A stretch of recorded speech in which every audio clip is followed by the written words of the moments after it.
Ready? Hi everyone, I've decided that I would do a video on how I do the Bleachwork class workshops. I have a couple that I'll show you here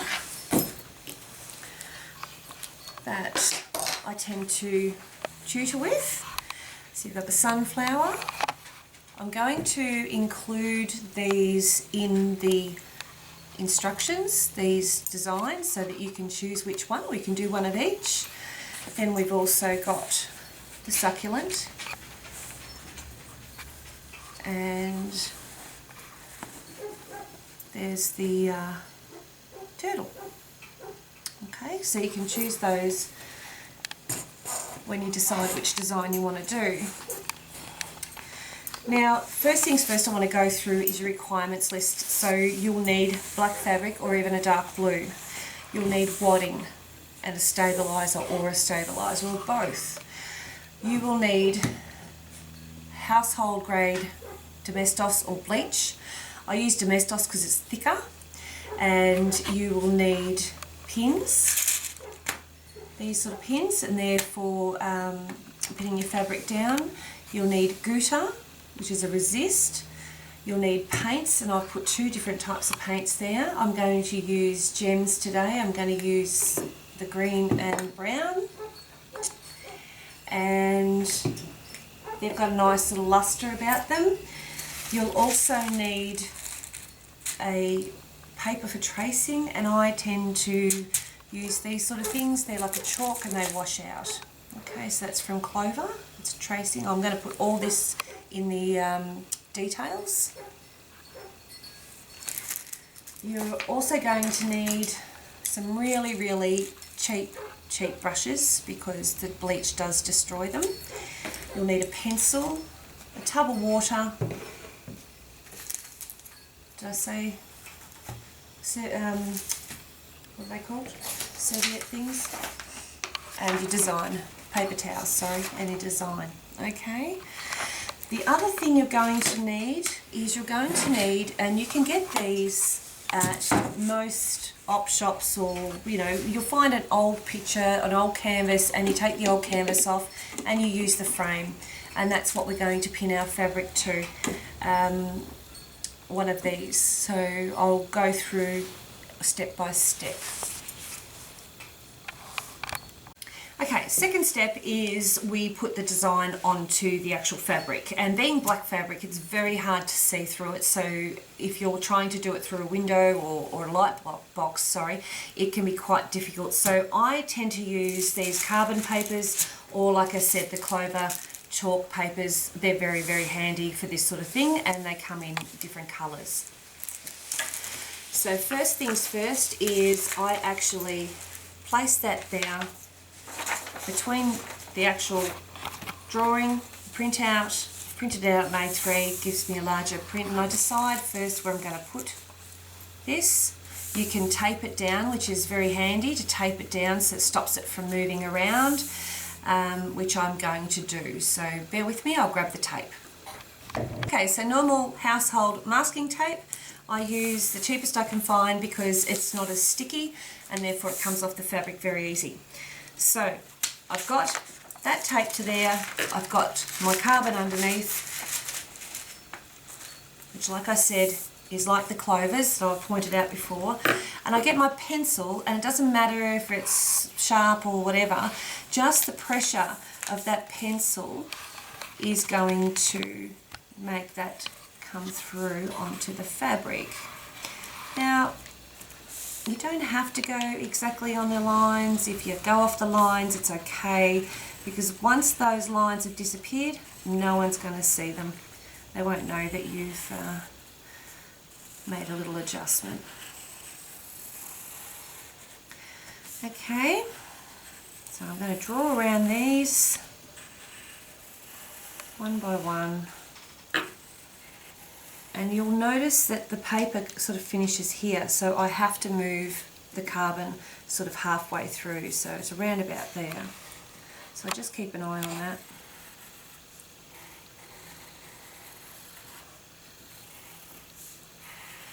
I mean, you can make this small, big, however you like. You can put 2 or 3 of them together like I did with my sunflowers, which I'll show you in 2 seconds.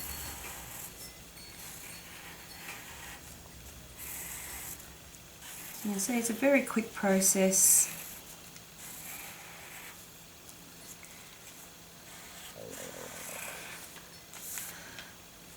And I'm going to move the carbon. I'll show you that once I've finished it all. Show you what happens onto the black fabric. The last time I did a class I got them to use a light box. You can actually see through, but it is difficult. So this way I don't need my glasses on.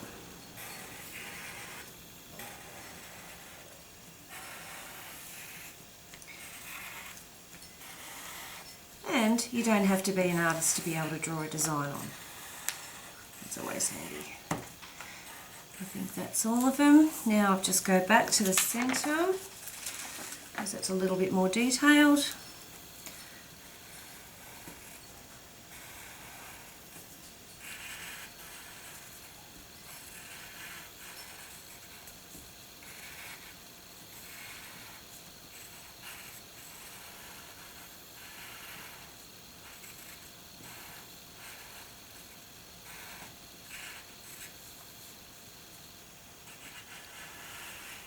Now, if you just decide to do something of your own drawing, which is perfectly fine, you're welcome to do that. If you notice with this drawing, with any of the drawings that I've put into the requirements, you will notice that all the lines finish and meet together.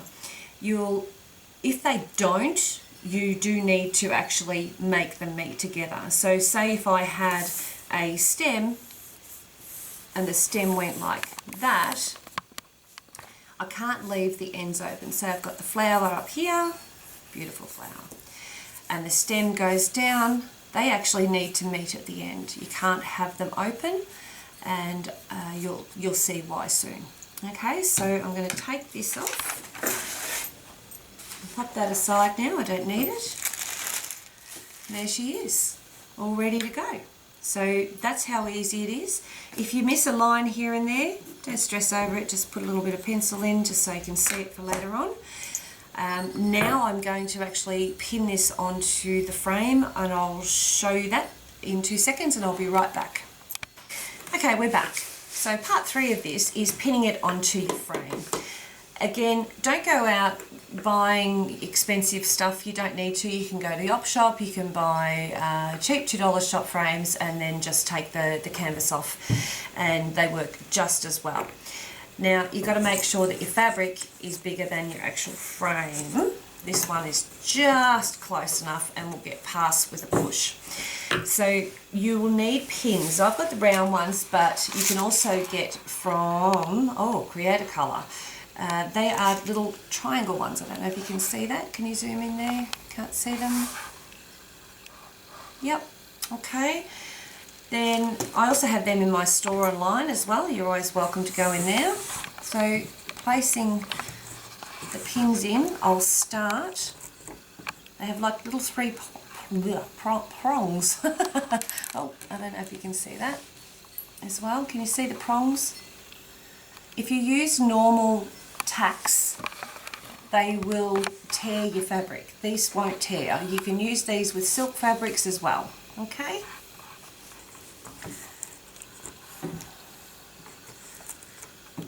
So I just start with it nice and loose. You can see I haven't got it really taut or anything yet. I'll just put it in, move it. There. And there. Okay. Then I'm going to come up this way. I'm just going to take them out of there because they'll put weight on it. And I'm going to pull up from here. Now I'm going to put my pin in between these on the opposite end.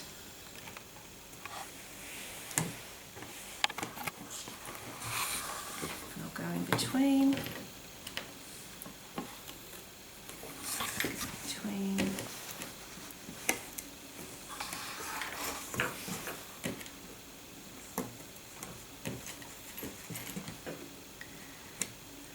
Okay, Then what I'll do is I'll do the other two sides, and I'll come back in between these once I've got the other two sides done, and actually put in extras. So just bear with me while I put these in. You should be doing this at the same time. It's fairly quick. And the reason why we do this, just to talk while I'm doing it, is because it keeps it off the actual table, which stops the resist and the bleach from continually running. It does help to keep the fabric in one position so it's not moving around.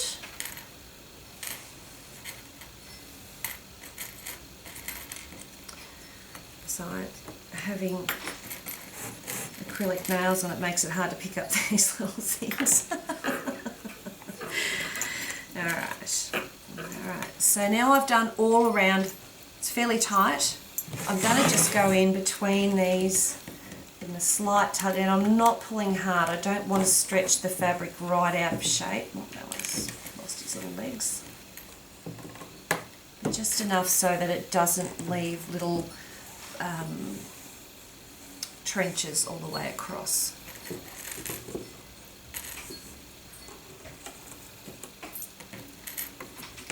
Try and keep them as even as I can.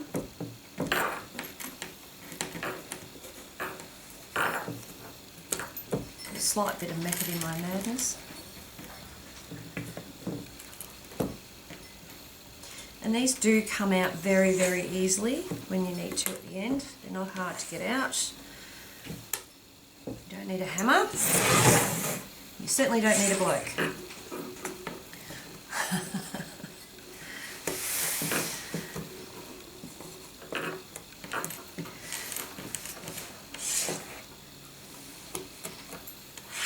Dottie will probably go to sleep on me again.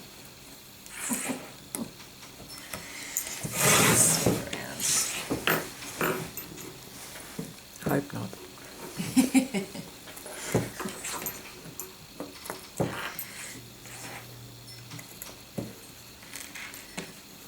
Okay, we're nearly there. Nice, pretty. All right, so I'm pretty happy with that.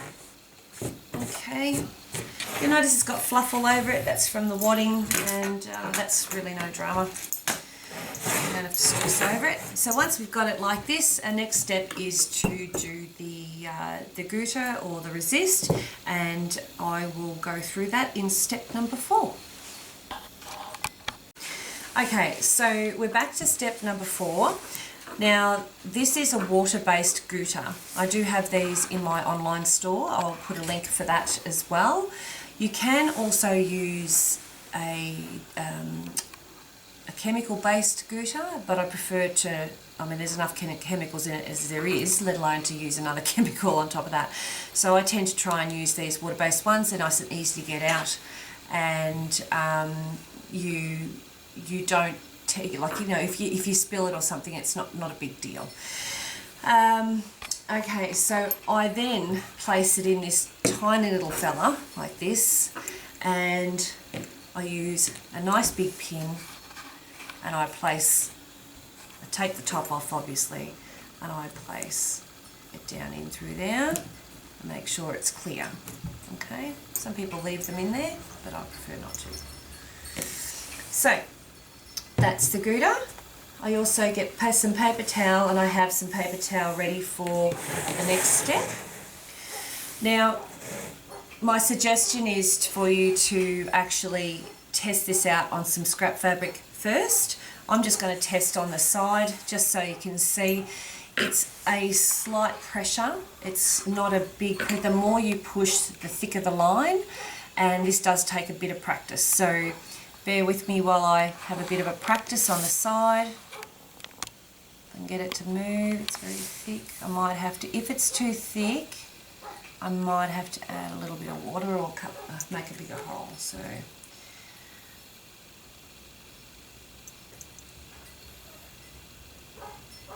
you can hear my dog barking in the background. I think he's barking at a chook. Let's try again. I'm doing a lot of squeezing for very little return, and I could end up with some really sore fingers, so that's not too bad. But I'm going to give another go and just try and open that up a little bit more. You don't want it too wide. If you have a really wide opening, you're going to get a very thick line. And if you can see in the middle here, those lines are very close together, and if you had thick gutta, it will just all bleed into each other. Okay.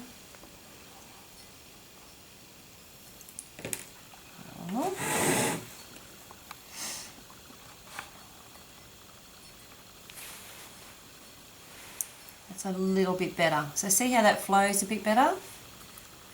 Okay, and if you get little spots like that that miss, you just come back and touch them up so that they're one continuous line.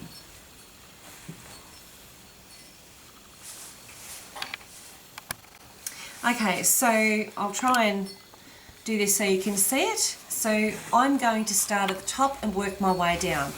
If I start in the middle, I'm going to have to constantly rotate it around. I also keep this paper towel at hand, just a square of it, just so that I can grab the tip of it as I go, just in case I drip. I don't really want to drip if I can avoid it. And it's just one motion. Okay, and you'll see sometimes they'll separate.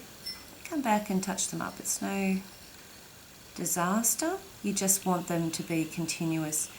If you don't have them continuous, there'll be a gap between them and the bleach will bleed through.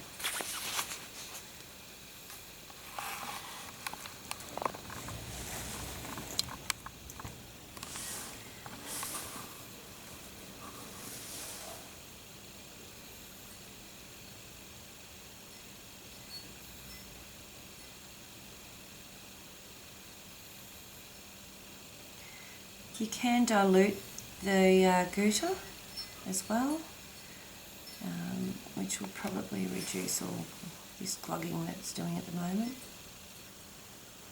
We'll work with what we've got.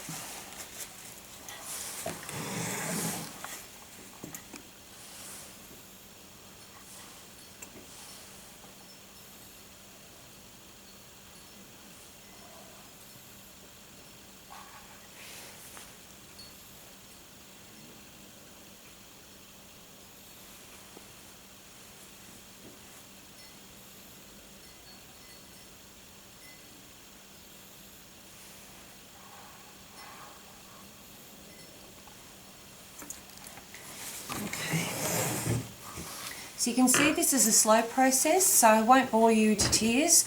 The idea is to go around all the pieces, keep your gutta line as solid as you can and as thin as you can. Like I say, you'll find if you get big globby lines, they'll all bleed into each other. Where the gutta goes is where the black will stay.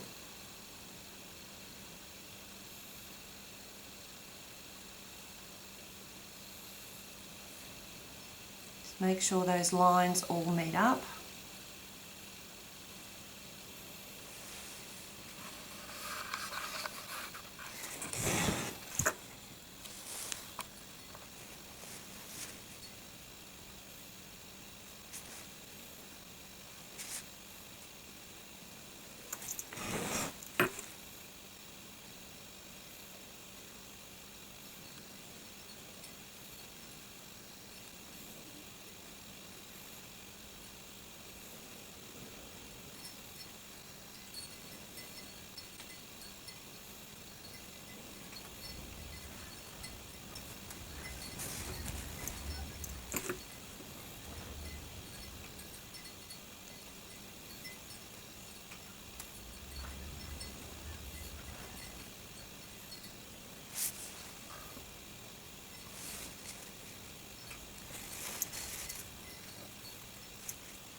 Okay, so you can see I've gone around all the lines. But what I want to check now is that I don't have gaps. So I'm looking from the side and I'm just seeing where the bubbles are and where the gaps between the bubbles are, so that I can retouch them up. And once I've done that, I'll turn it over, and I'll actually turn it over now and show you before I touch them up. I'll just flip it over. So you can see over here, I don't know if you can see that on the camera. Can you see that? Faintly. Faintly? Okay, you can still, can you see the lines? Can it come in close? Maybe not. Okay, so what happens is that I can see the wet lines. Like if I was to put it on an angle, can you see it on an angle? No? A little bit? Better to the left than the right, but yeah, you can see. So what will happen is that those, if there's not enough wet lines, that means it hasn't gone through all the layers of the fabric. So you have to make sure that you've put enough Gouda on that it goes through. If it doesn't go through all those layers, excuse me, the bleach will actually just go past it. It won't do the job it's supposed to do. It's a very fine line between doing that and overdoing it and not having enough on.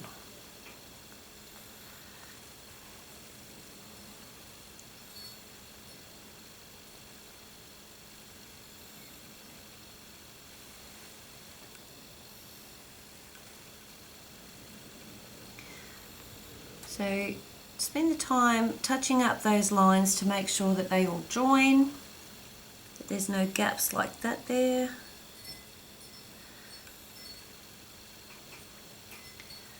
And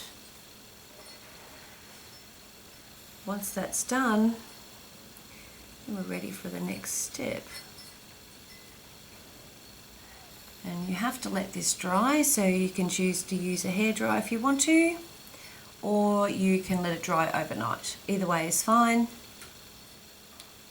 Because we're doing a demo, we'll use a hairdryer, but I won't bore you with that. I'll get that sorted in a minute. And come back. So I've turned it over again, and you can see here some of those lines aren't joined. It's, you can see where it's wet and where it's not. That tells me I need to turn it over on that spot, which is this one, and you can see very closely, I can see that there's big bubbles but no joins. So we need to make sure that they join.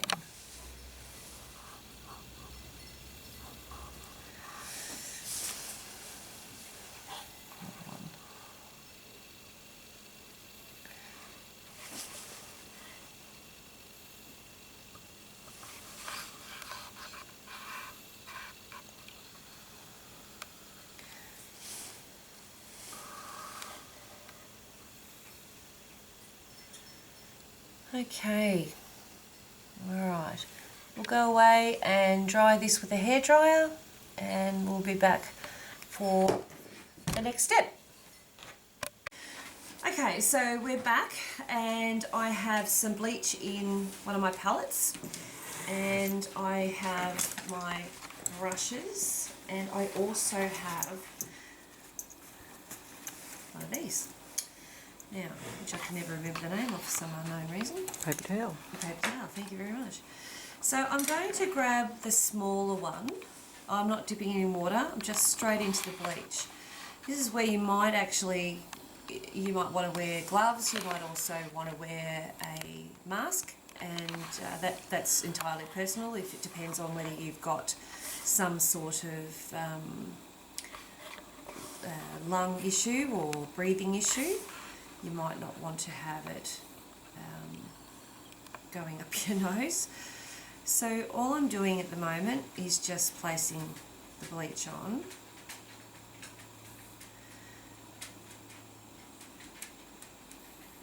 Now I didn't mention before, but I've used percale as the fabric because I find that percale takes better than some of the home spuns and the other ones.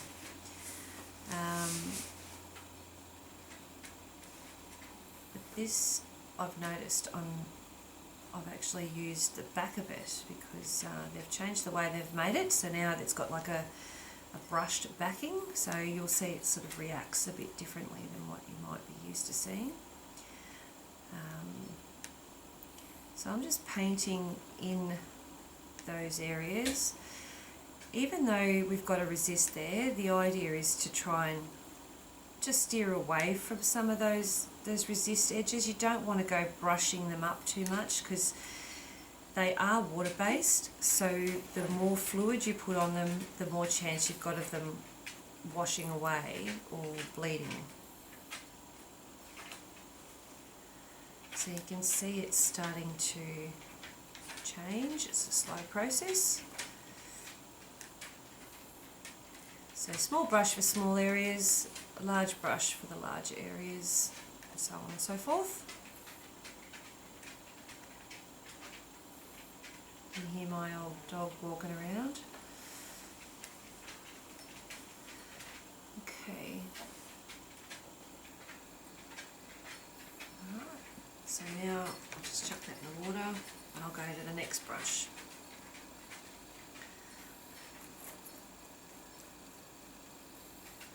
And like I said before, these are cheap hog hair brushes. They're pretty lucky to be 50 cents a piece.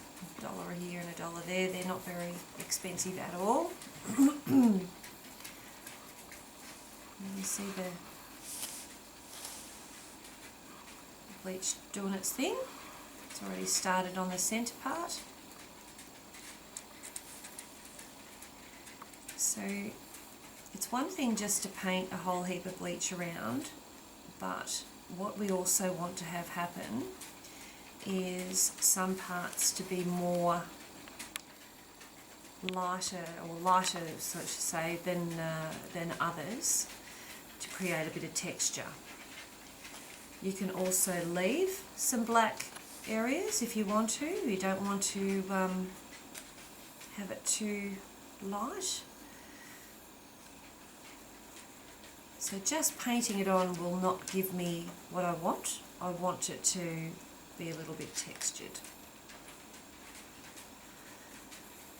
So I'll just keep going and paint this on. You can do this at the same time on your piece.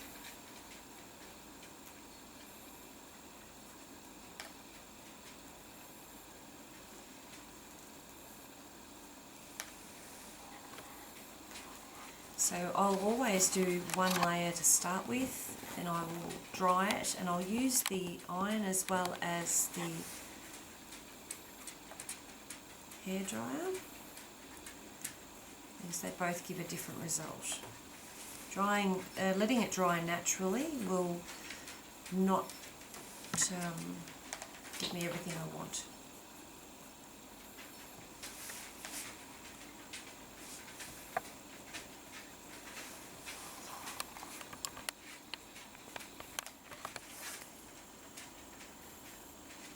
Hop in your bed now. Hop into bed. Come on, Polly.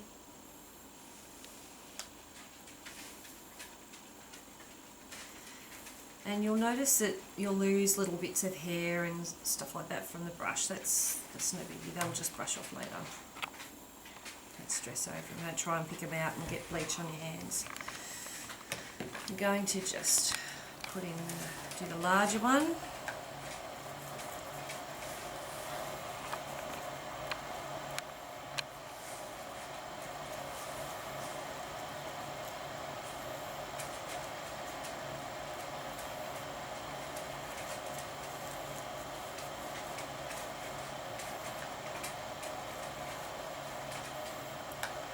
See, I'm not being overly careful,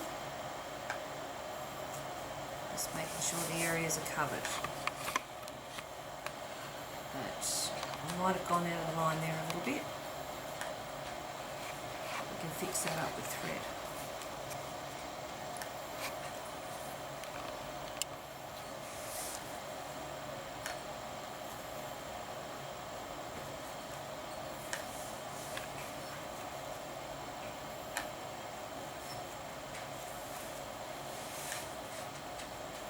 You can see I've got the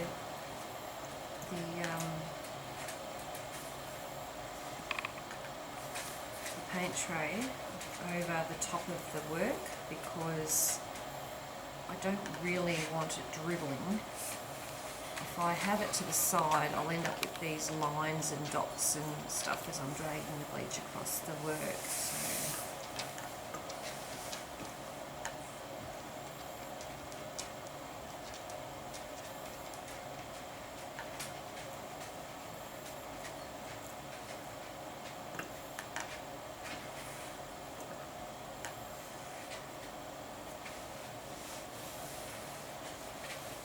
Oops, I might have gone over that one too.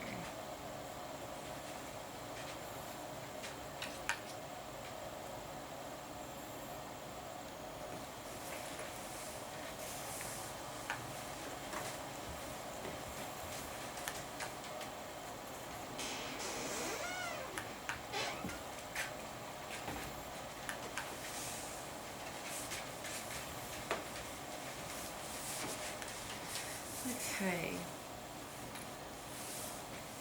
Almost there. The first layer is nice and quick. If I see some areas that are a little bit darker than I want, I just go back in, put a little bit more in. Now, while you're watching that do its thing, I'm going to get the hair dryer. And sorry about the noise, but I'm going to put some heat on it and you'll see it.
Okay, you can see I've gone over here. So what I'm going to do is just quickly do an extra petal of some sort, and then I'll fill it in once I've dried that off. Make it look like it's meant to be there, hey?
almost dry. As you can see, some of the colours starting to come through, and that's what we want. Of course, we want to. Well, actually, some of the colour is disappearing, which is exactly what we want. It's not yet light enough, but I can see some really nice textures. You can see all these nice lines, and that they'll come through with the paint as well once we put a little bit of colour into it. But I am wanting the edges of all these that little bit brighter. So I'm going to go and set up my iron and come back, and that'll give you guys to get yours dry as well. So we'll be back for the next step. Okay, so I've almost dried this off. I've created that extra petal, so now you can't tell I made a boo-boo. Next thing is to get your iron, and I've got it set on absolute steam, and I'm not touching it. I've got it a few millimeters above the actual piece, and I'm just letting that steam do its thing. And it will react with the bleach, and you'll see it'll come lighter in some parts. Give her a squirt.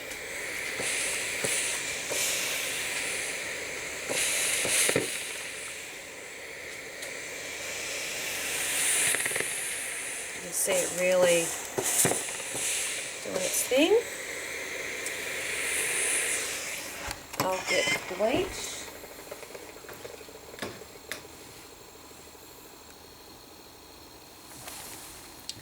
Okay, so while I'm over at the iron, I'm going to touch up some areas that I want them to be lighter, right around the edges.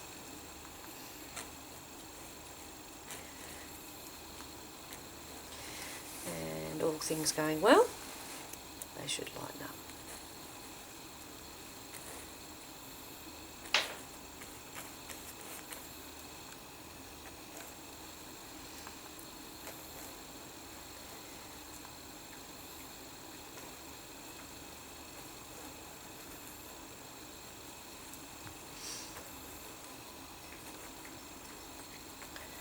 We might do this a couple of times until we get the colours right.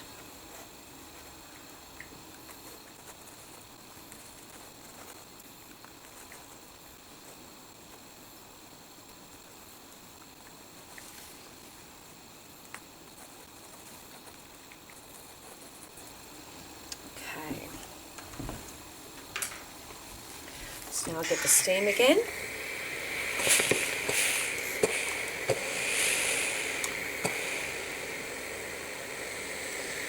And you'll see how all of a sudden those edges where I put that bleach will start getting lighter.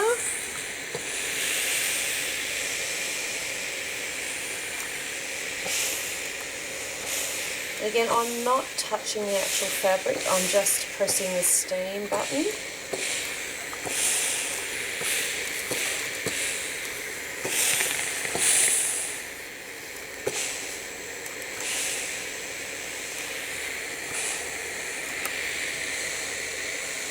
Really close.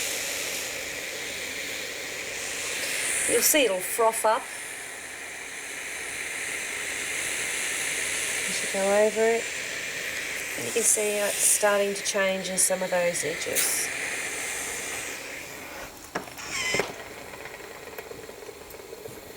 We get a bit more bleach.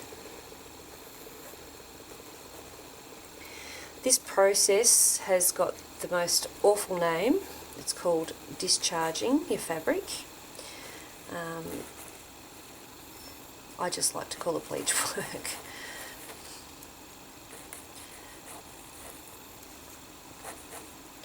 So doing this way, like not being petite and precious about where the brush marks are and everything, is what will give me those lines and textural shapes on the petals.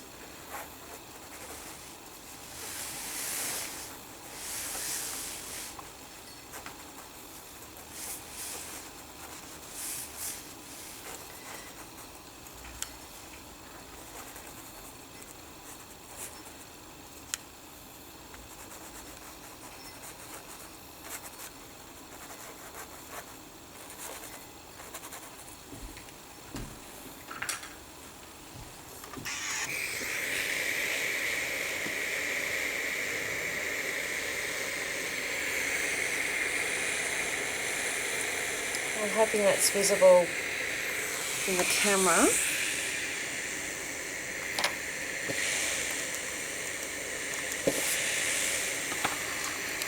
To see how they get lighter and lighter. It's very fascinating to watch actually, it's quite relaxing.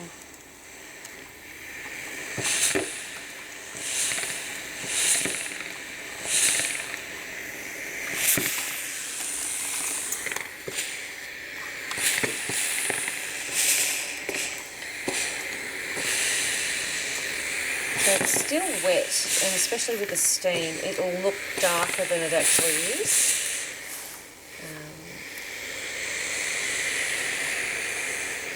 Be assured, it is working. Alright, so what I'm going to do, I'm actually happy with the details and all the little changes in colours and things like that in that. So I'm going to stop there. If you want to make yours lighter, you're more than welcome to make it lighter. Just keep applying, reapplying and applying the steam to that bleach. I'm now going to dry this with a hairdryer and I'll be back for the next step. Okay, so up to the next step, which will be putting some colour to it, and we do this while the resist is still on there. If you do it after the resist, you can do it, but you have to be a little bit more careful. So I've just chosen a couple, very minimal, so I've chosen 2 colours and they're a bit khaki looking. But these are gems, they've got a little bit of a sheen to them. So add a little bit of water, because I want to have it a little bit watery. I don't really want it, I've got way too much of that there. I don't really want it gluggy. I want it to sort of be more like a wash. And I'm going to just slowly add colour. I can't see very well, so I apologise. Can't really see what I'm doing.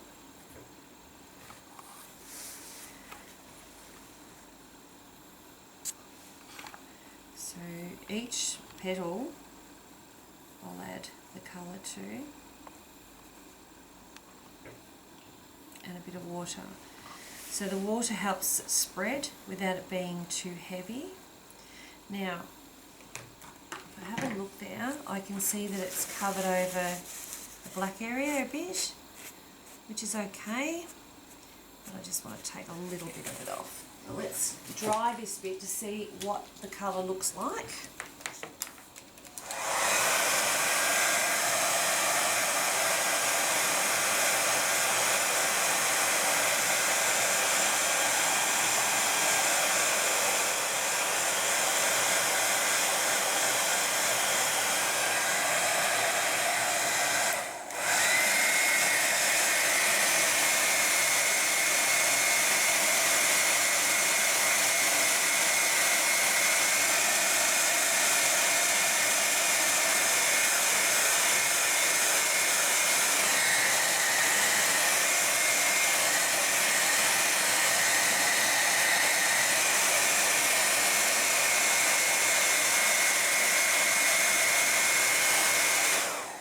So I'm thinking with that paint, less colour, more water. So let's try and work some of it out. I hear my dog snorting in the background.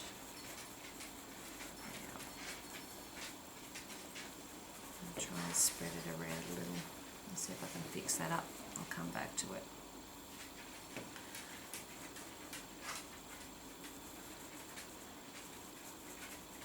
Once it dries, it'll be okay. I'll keep playing and see what happens.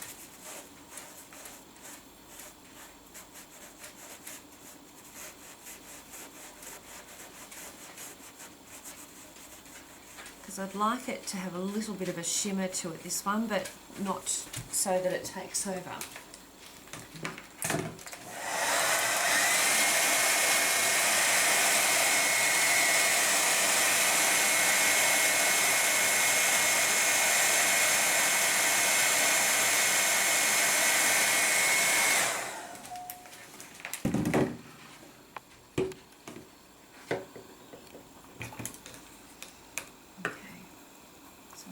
Working on them. I can always come back to that. I'm just going to wet a few petals.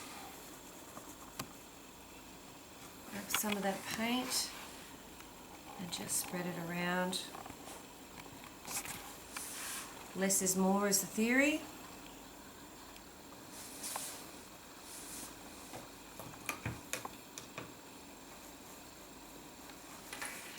So every time I do this, I do them a little bit different each time, which is nice because I get a different result, and it's always nice to play with your paints and fabrics.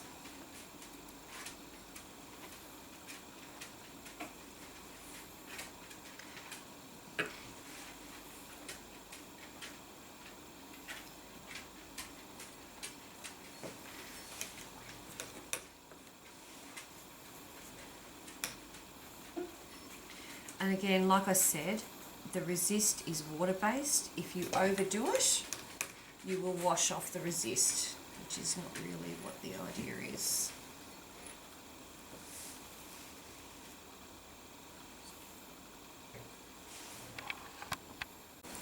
So I've gone around and wet a few of these petals.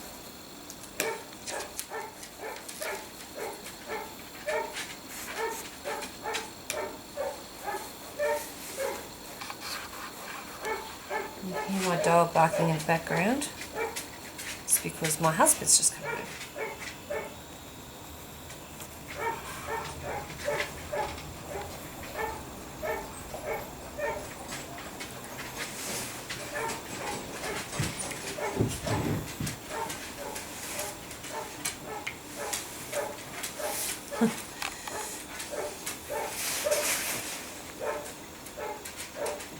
So with this process, you can see I've got excess paint on some of these.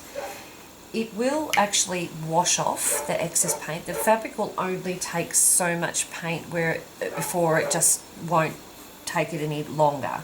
So if you do overdo it with the paint, just be warned that it will actually come off when you rinse it out.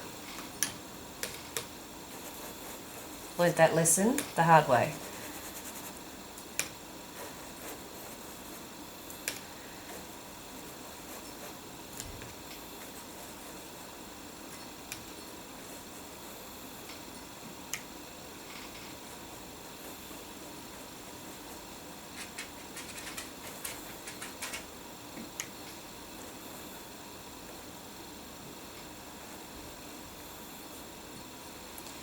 So even though it looks like I'm covering up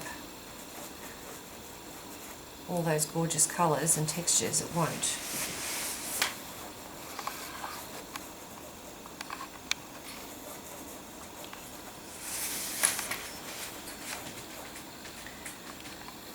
It's a little bit like the ugly duckling, isn't it? It looks ugly before it looks good.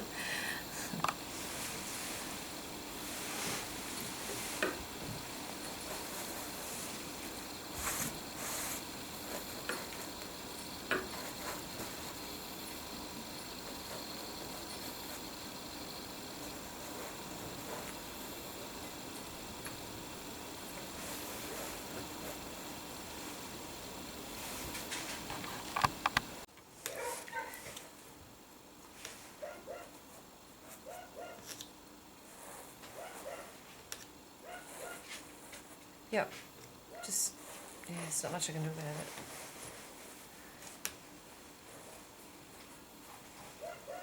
Okay, so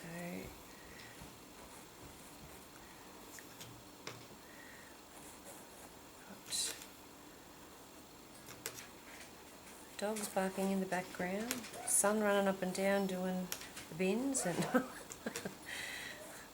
husband out there yelling hoo-haring. That's how we live in the country. Alright, so I've just gone around and wet all those areas, and I'm very roughly just touching around some of the edges here. And then I'll come back in a second and work some in.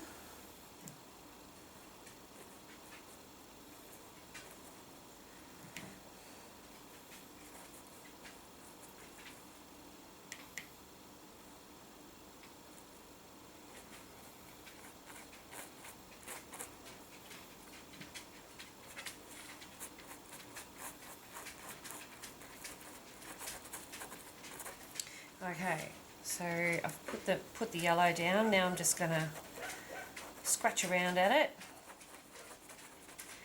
and do a bit of blending.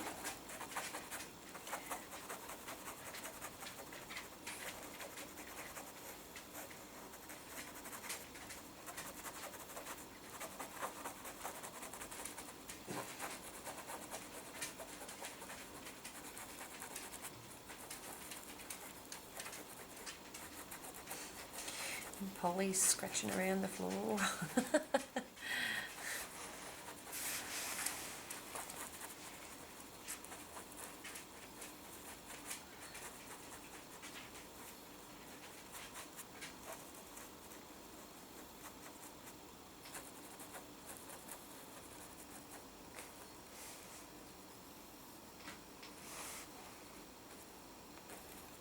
Okay.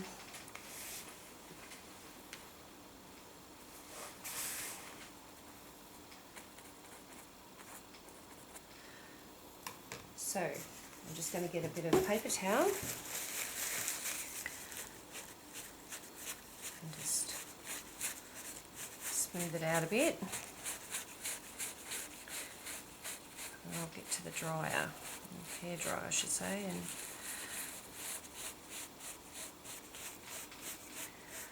that'll change the look of it again.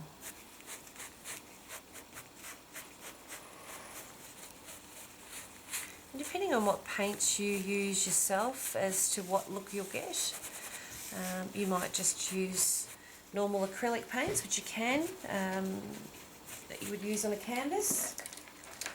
Bear with me.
Okay, so all nice and dry.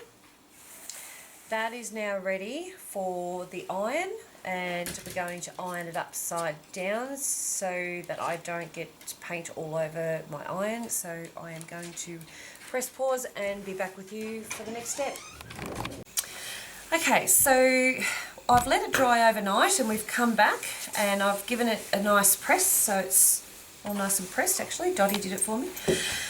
And I've decided that I want to put 2 bits of wadding. So I've got a cotton one there, so you can see that there. And then I'm going to use a poly. And the reason why I'm going to use 2 bits of wadding underneath it is just to give it a little bit of loft.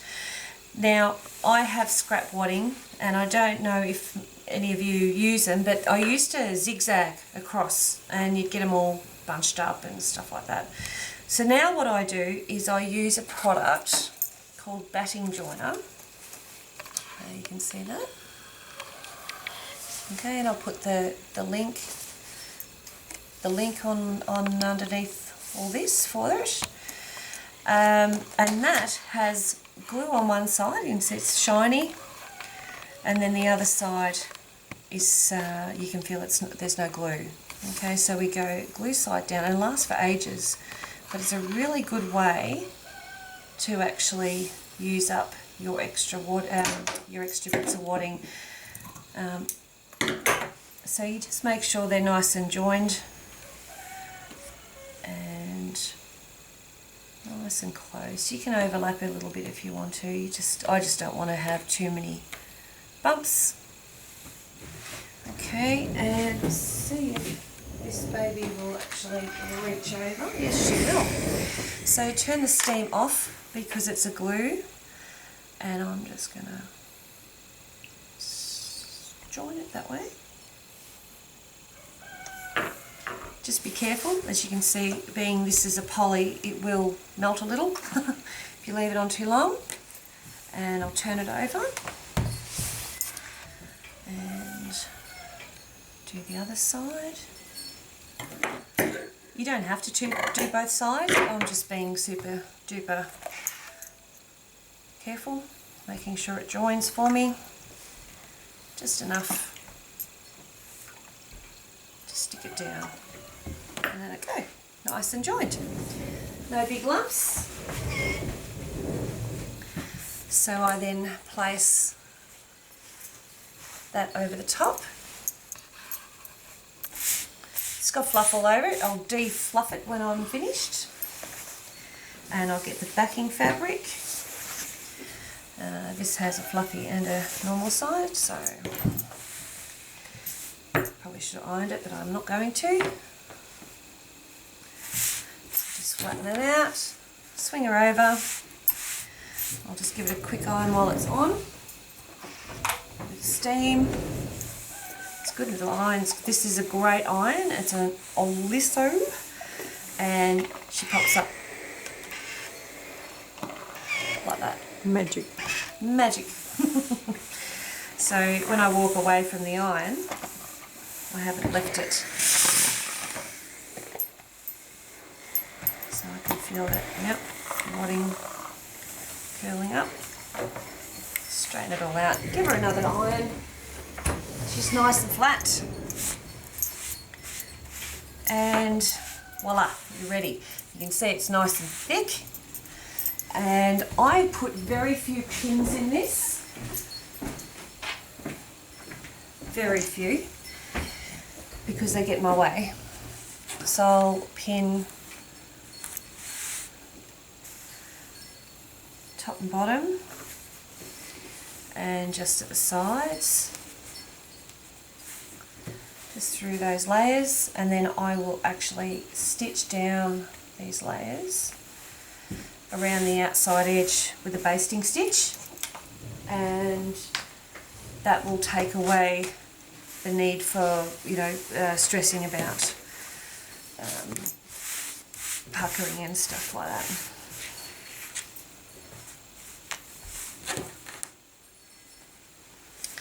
Being an arty piece, if you're wanting to put this into a bag panel, you might not need the backing fabric.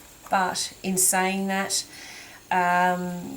it will be harder to move underneath your machine without the backing fabric. This just makes it slip and slide a little bit easier. Alright, so now we're going to go to the machine. We're ready to sew. I've already got mine set up. So we'll move over to the sewing machine. So I've got it ready under the machine. I've got the feed dogs down. I haven't threaded the thread yet, but I'll do that in a second. I have my free motion foot on, and you'll notice that it's really high. This foot I can actually change the height of it. Oh, just having a moment, there we go. I can make it higher or lower. As you can see, it's moving higher and lower. Now, put my foot down, you can see how tight it is. So I'll adjust it back up so I can move it nicely underneath that fabric. I don't want to be fighting with it the whole way. The other item that I use a lot of are gloves. So these gloves, I don't know if you can see those there, are from Marcia Baroldi, I think it is. I'll put a link for these as well. They slip on. You might want to, so they slip on with that pointing out of your hand, your middle finger through the loop, thumb through this hole, and they just slip on like that. You can do the same with the other one. If you need to adjust you adjust here. But this allows, especially for thread work, this allows me to change threads and have a coffee, have a wine, whatever I like, which I don't drink wine, those who know me, or I'll have a cruiser, without having to take off my gloves all the time. It also stops me from overheating, as I'm at that ripe old age where we overheat with internal issues. So this actually stops me from going into hot flushes because my arms are covered up to here with gloves. So this actually helps me personally. I do advise to wear some sort of glove. The reason being is because when I was wearing either no gloves or, you know, holding with just normal gloves or garden gloves or whatever they are, you do a lot of this, and once you're doing a lot of that, you're putting a lot of tension up through this part of your arm, and that's when you'll get torn tendons and strain, a lot of repetitive. So this makes me put my hands down flat, which then takes away that motion. Okay, so I'm using just black thread, and I'm going to go around the outside edge with a really wide stitch so that I can just baste it. That's all I want you to do, is just baste around the edge. Doesn't matter where you start, you don't have to tie off or anything. My hand could be in the way there, Dottie, I'm sorry. No, fine. No, I think I've actually not threaded properly. I'll try again. Yep, there we go.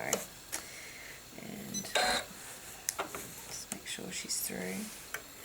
Yep. The needle I'm using is a titanium based needle from Superior Needles. And I find, because I do a lot of artwork stuff, I find that they're quite tolerant, and it'll be either a 16 or a 14, I can't remember what I've got in there at the moment, but I don't normally use anything under that for artwork because it's got to go through all the paint and layers of fabric and everything, and it needs to be quite strong and quite big to be able to push through those layers without shredding the thread all the time. So on the edge, foot down, needle down, and I use no foot, so I just adjust my speed on my machine. So I'm going to pause the video and get Dottie to just come around here and have a look what I do. Okay, so this is where I adjust my speed, and because I've got no foot pedal attached here at all, I'm going to press start. Now it'll tell me that I've got the feed dogs, and that's too fast. I want big stitches, so I'm going to slow her down. Nice big stitches.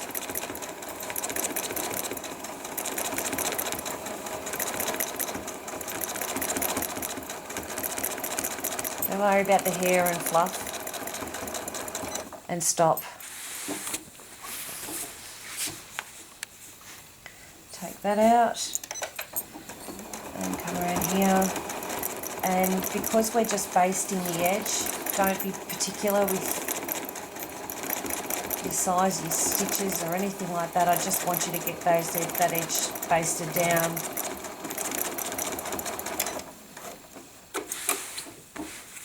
And that's when you take the pin out. You can always take this stitch out later if you want. Oops, a daisy. If you wanted to, cut that off. And that's why I use titanium based needles. Because I smash them very easily.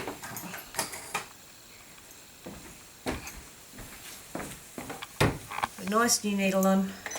Might play nice now.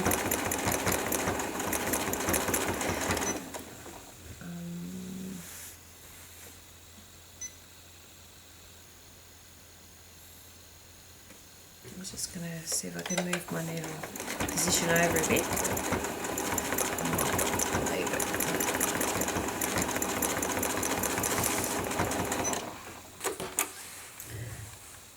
So you see I've got the machine at a nice steady speed, no foot, which means I've got one less motor skill to think about. All I have to think about is getting this stitched.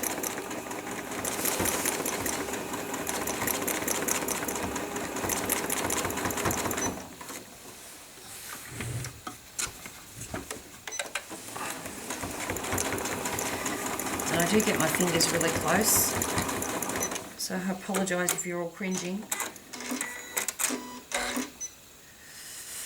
Okay, so once that's stitched around the edge like that, then I need to stitch in all these lines. I'm going to speed it up a fraction.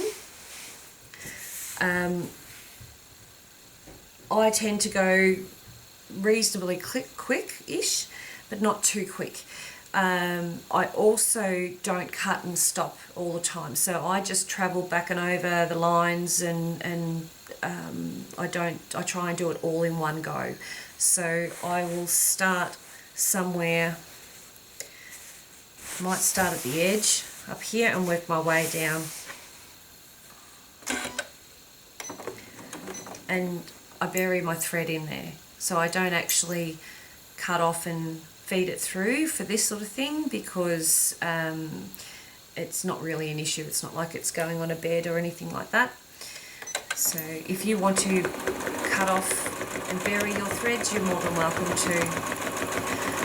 So now I'm just stitching in between all these. If I do go over onto the bleached areas, that's no big deal. No one's going to die as a result of it.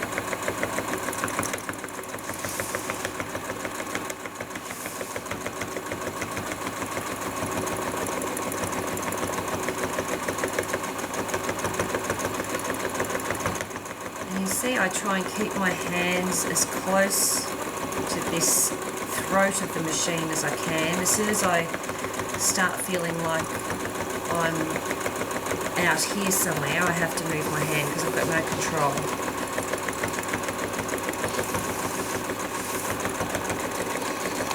There's a nice tap along, there's no rush. But because I'm not having to think about my foot, all I'm doing is moving at a natural pace, I tend to get a very regular stitch. So it's almost like it regulates without a regulator.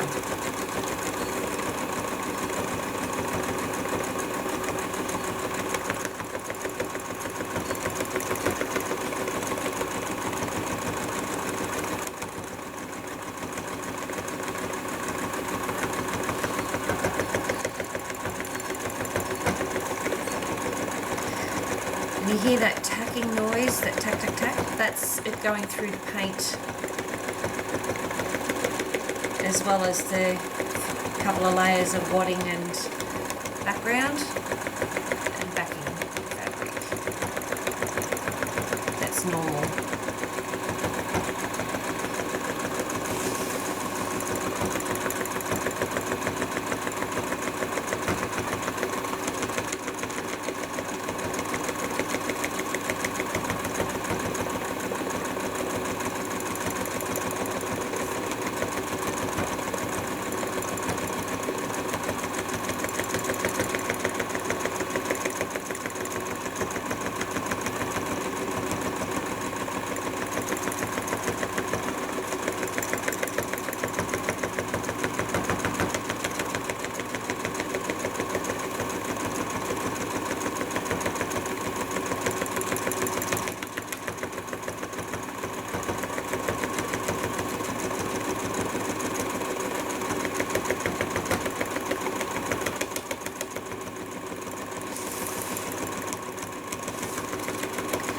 If your stitches are a little bit big, you'll need to slow your hands down.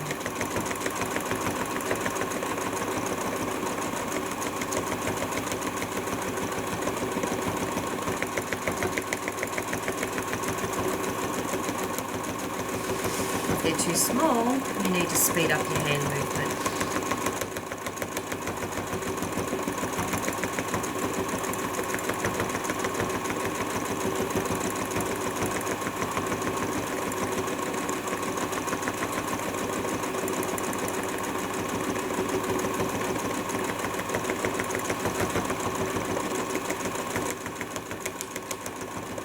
See, I have them cut off not once, I haven't tied anything off. I'm just going around the whole thing from start to finish in one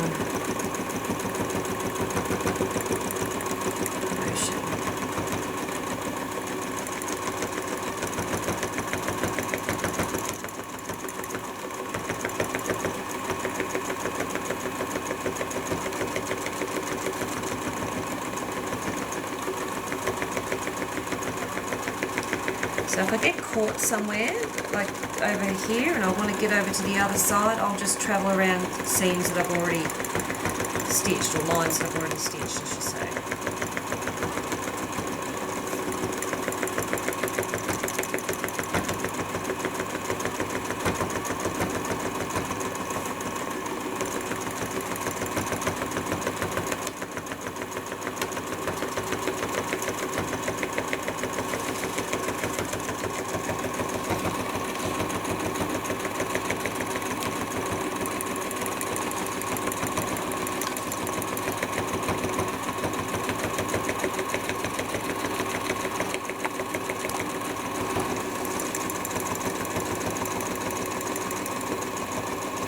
Got a bit of a gap there between two stitches, two lines. Don't stress over it.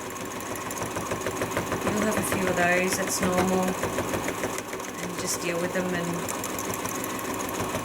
we can always cover them up later.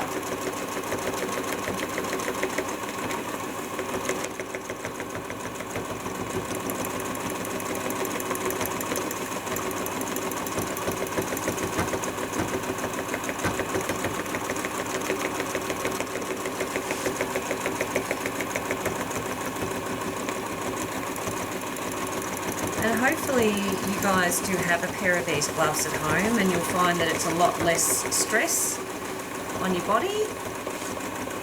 So it makes you put your shoulders down, and I think I've done them all, and that's how quick it is. So now I can cut off, and you can have a bit of a look at that. And I've stitched through, we'll zoom in.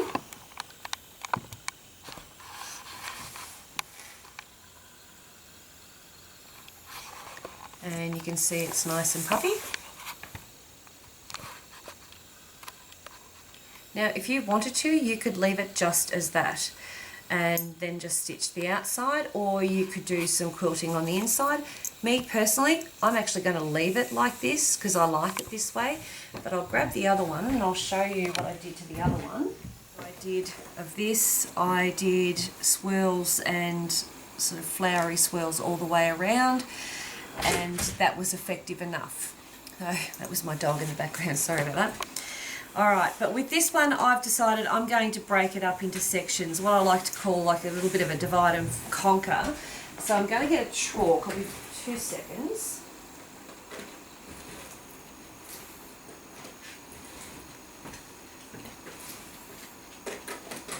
Bear with me. Couple of different types of chalk I like to use. This one is a sew line pen, so it's more of a ceramic pen. Yep. Alright, so I'm going to mark out here. You can see sections. I haven't measured or ruled or anything, as you can see. I'm just marking out sections. The other type of pen I like to use sometimes is this fella here. I'm not too sure of the name of it. It's Born, B-O-H-N or something like that. Anyway, Dottie's going to grab the refills which are up there. It's the same, they're the refills for the pen. And these are quite good, they're just chalk. So I'll get that here.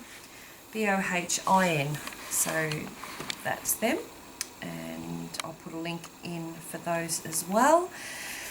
They are quite handy too because they just wash out. Same with this one. But for this I'll use the ceramic sew line one. So then I can decide what I want to do in each section. So I will have double lines here, which I'm going to do without a ruler, and I'm going to have circles here. I'm going to have some sort of line here, then I'm going to have swirls, and then I'm going to have maybe I don't know, maybe a crosshatch. Then this one here we might have paisley, so I just put a symbol in each one. And this one here we're going to have, actually might go with figure eights.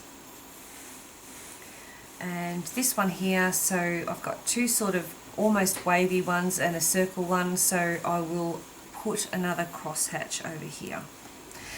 So with this, I do this all free motion. There's no exactness in this. There's no computer. It's just me sewing. There will be mistakes, and I'm sure you'll appreciate that makes me just as human as you. So my first thing to do is, because we had a bit of a power surge before, is to make sure that everything is in the right spot. And foot down. And I'll put my needle down. Again, that thread's just buried itself under there without having to do any cut-offs. So I'm hoping that you can see that. Again, nice and steady. Just follow that line. Come across, and I'm using the width of my foot to tell me where I'm going. So I've just done the width of the foot against the previous stitch, which has given me a nice, reasonably straight line. Now, I want to actually come over here and do this line over here. So I'm going to cut off here, and I'm going to move over this side, foot down, needle up, needle down. And I'm going to section off here. So I'm going to do all these sections first, and then I'm going to come back and stitch in each area.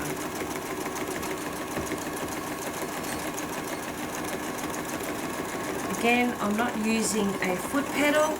It's literally just stop-start free motion. Go to the next one, needle down.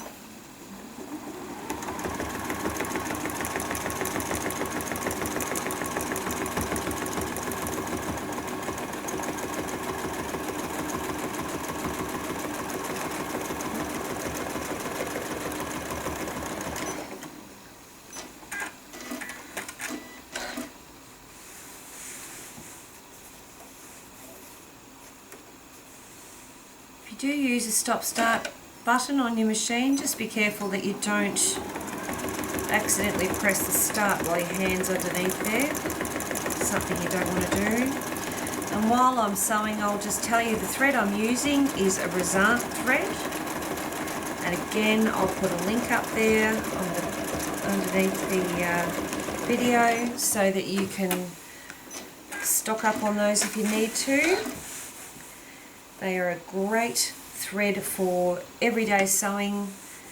You can quilt with them, you can piece with them, anything you like. Do thread work with them.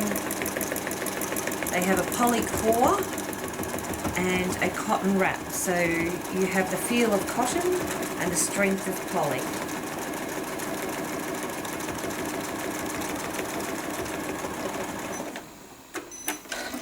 Michelle, with bearing the thread, will all machines or most machines do that? Good question. So yeah, burying the thread, if you have the thread up and above that foot, generally when you put the needle down, it'll pull on the second stitch, pull that thread down to the bottom. Just tends to do that. So most machines, if not all, would probably do that. But if you have it under the foot, it doesn't. Yeah, if you have it under the foot, the pressure of the foot holds the thread on the top, yeah.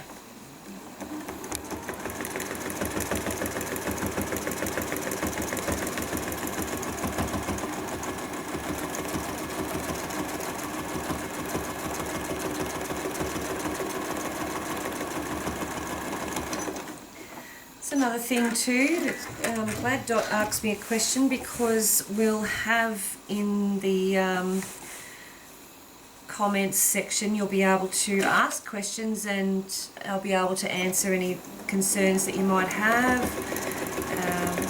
Dottie's videoing techniques, whether they were at least this time she's not falling asleep on me. I'm trying to not take it as a personal insult and just think that my voice is soothing.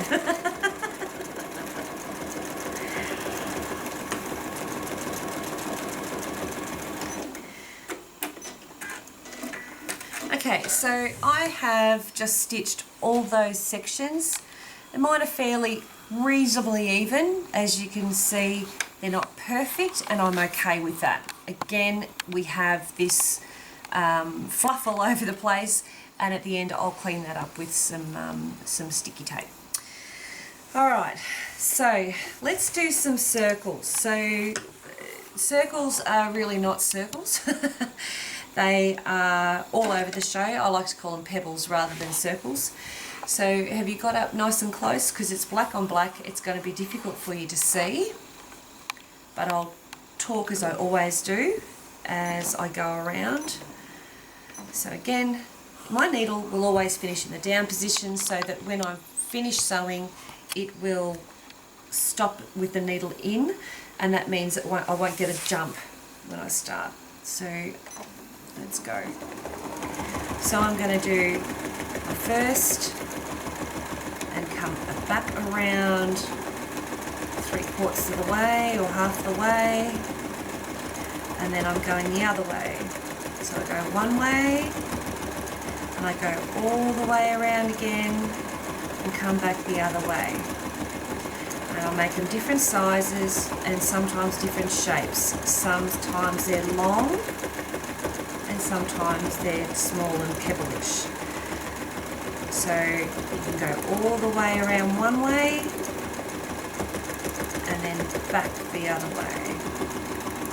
All the way around, back the other. Okay, one way, another way. And all the way around, and then we go the opposite direction.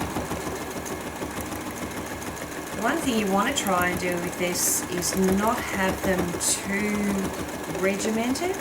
You want them different sizes and different shapes so that they look a little bit more organic than your, a circle as such. It gives it a little bit more character.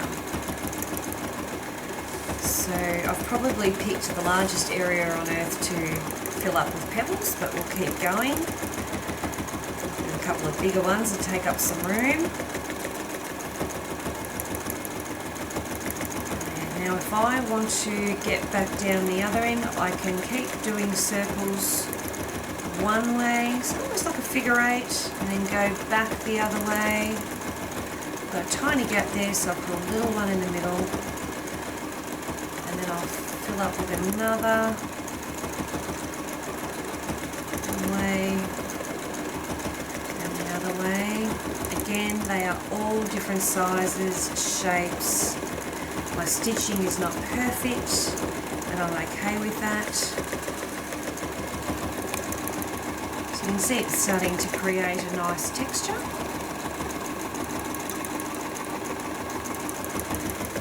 If you wanted to, you could do a variegated thread in the black section, the yellow and orange or red or something to accent the succulent burgundies. So I think you should call it cobblestone. Yeah, they're like a cobblestone, aren't they? Yeah. Very much when you look through here. Are they? They're really showing up? Yep, beautiful. That's nice. That's good. So one way and the other. One way, all the way around again, and then the other. Just stop that there, just to reposition. I might actually turn it that way so I'm coming towards myself and I can see what I'm working into.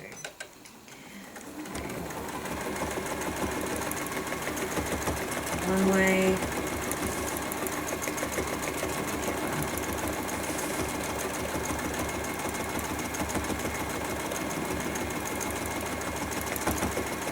so what I'll also include is some sheets on how to do this, and you'll be able to print them out yourself and practice this outside of this piece and get used to the motion of going one way and the other. If you watch my hands, they don't move as such. I'm moving the fabric. So I'm not piecing around like that. I'm literally just hands in one spot, nice and steady. There's no major pressure on there. I haven't got white knuckles.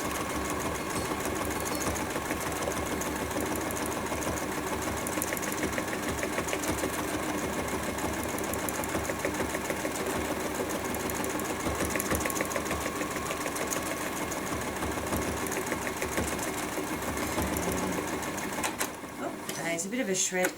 I'll cut off and rethread. It happens to everyone. Beauty of this is that the needle, the thread has buried itself, which is nice. And this is a Janome 14,000, and they tend to be a little bit computer-ish. So you don't have to think about cutting off or threading. It just sort of does it for you. Put it in the right spot and it does it. That was how easy it was to rethread and continue on.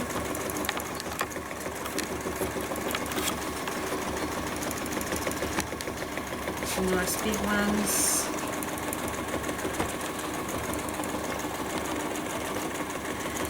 And it's funny, sometimes I'll be doing something like this because I don't do a lot of thinking before actually making it. I've been asked that a few times, what are you thinking of when you're doing this? I don't really think of anything. I get into a bit of a zone.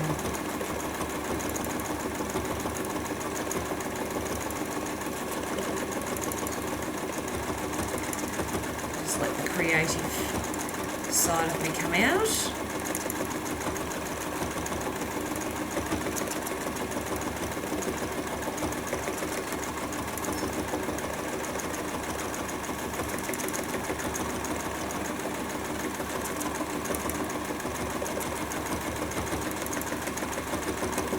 And you can see it's starting to do that nice puffy look, which is nice. Yummo. Just realised my tension hadn't been adjusted since the power went out.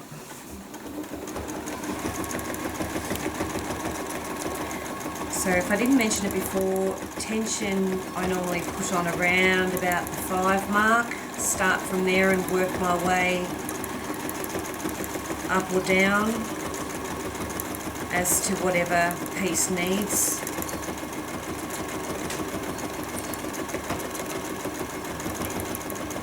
Depends on the thickness of your wadding, the thread you're using.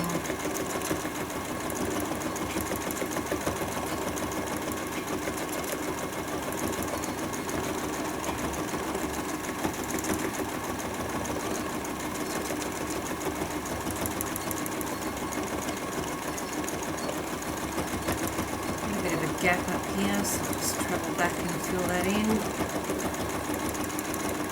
And being black on black, I can get away with that. So one way and the other. It's very relaxing. I know Dottie doesn't think so. A bit too relaxing. Too relaxing? Yeah, I know. She goes into la la land on me. Start snoring soon. It's a bit like watching an embroidery machine working, you know, a little bit of a zone. I reckon it's the noise the machine makes, it's the hum.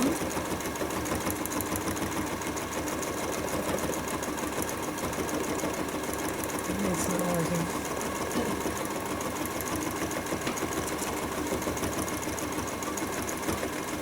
So as you get closer to the edge of this piece, you'll find that it's harder and harder to hold on to your fabric. And you just have to bear with it. And you can see it's quite full because it's coming up to that seam.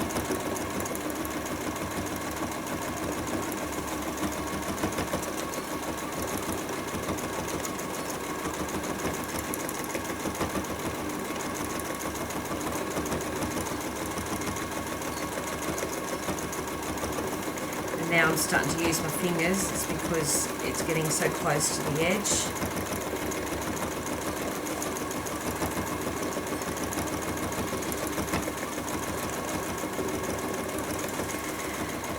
If you find that your circles are really squarish, they've got lots of straight lines in them, it'll be that the machine is going way too slow for your hand movement.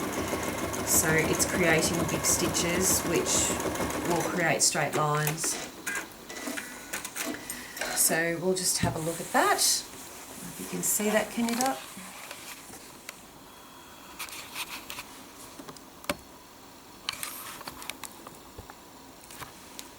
Yep. Very nice. Coming close. Okay. So the next one I'm going to do is I'm going to do these lines. Now, it's very deceiving because they won't be straight. Excuse me. So I'm going to start with a line in the centre, and then I'm going to curve them out as I go by. Again, this is in my head, there's no real plan for this, so we just see how it goes as I work on it. So we'll go up to about here, down a fair bit,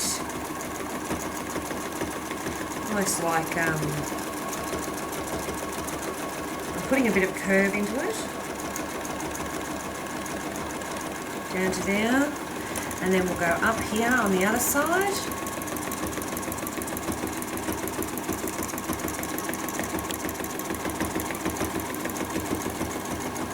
And then go down. And let's go make it a little bit curvier, but a bit wider apart from the other one. We want to meet back down here somewhere. Go the other side. Now you might think I'm mad going one side to the other, but it actually does help with pulling and distortion.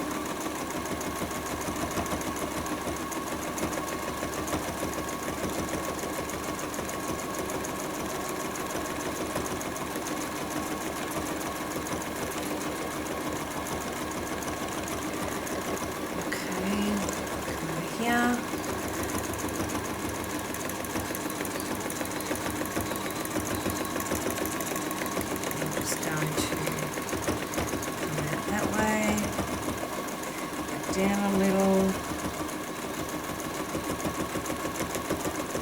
and I haven't marked, as you can tell, any lines. You can draw lines and mark, you know, an inch apart or something like that, whatever you like. And go over this side.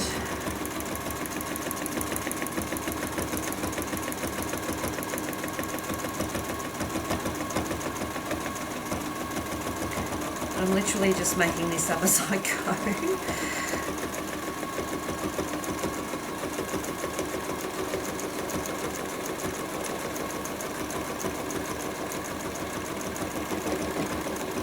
On the other side. So it won't be even, and I'm okay with that. I can live with that. Drop down that line I stitched earlier. Come in.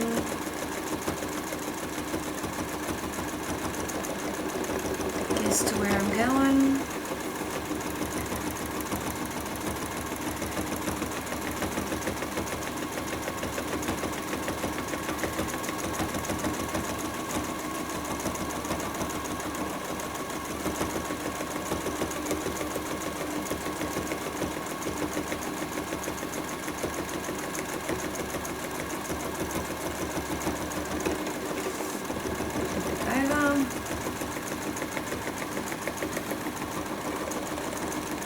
Like one of those seashells. What are those seashells called?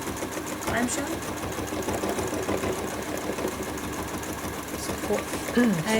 Scallop shells, yeah, sort of like that, yeah.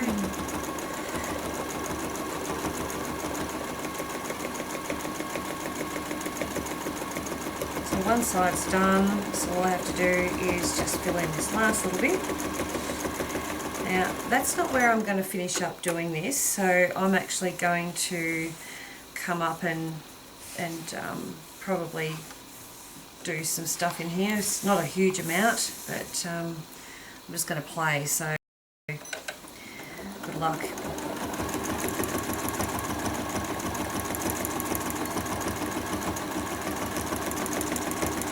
I don't want it to look like a spider web because my friend Mary will be upset with me.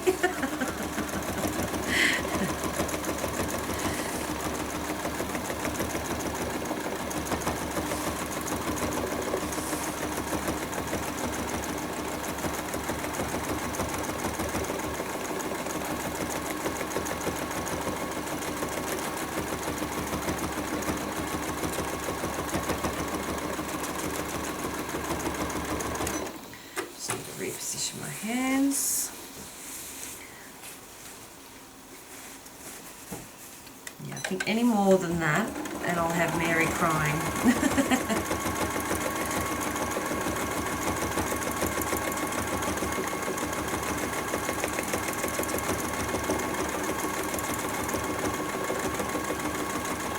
I'm going to just travel around to the other side here.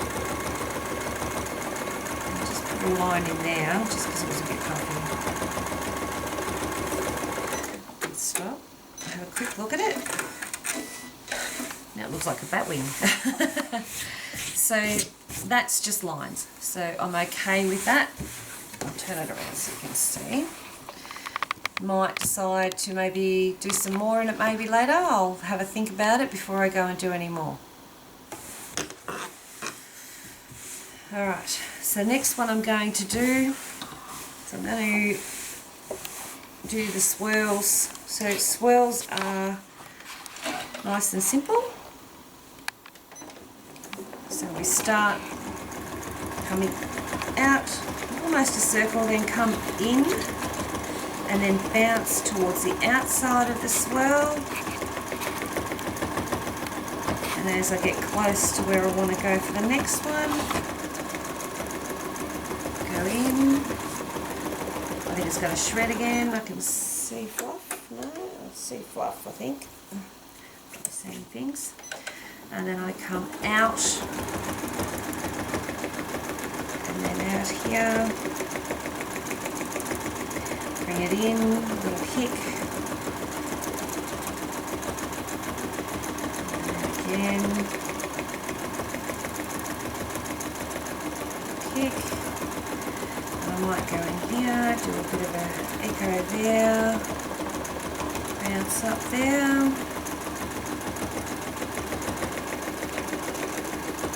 You notice I'm leaving a very similar gap in between each one if I can.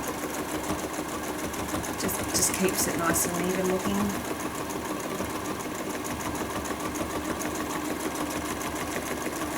It's almost like a snail shell. If I want to get out of that little corner, just go up to the seam line, curl, and back out again. And again, like the pebbles, you can do different sizes. It actually looks good when you do a different size. You can do different sort of shaped ones. They don't have to be all perfect. You can do some with flowers if you want to.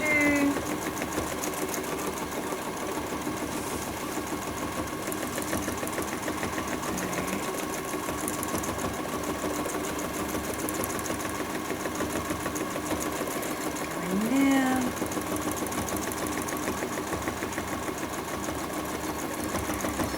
Go that. Travel up there.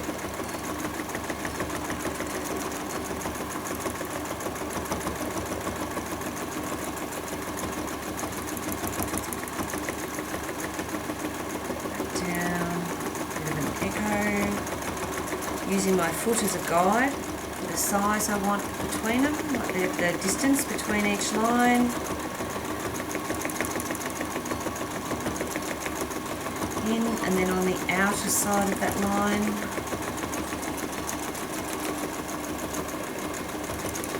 You can hear it making, you know, lots of noise. It's going through 6 layers of stuff, remember. So it will make a bit of noise. Like stitching this. Won't be happy all the way. So if I want to get out and get down to the other end, the best way I know how is to echo. So, all else fails, echo.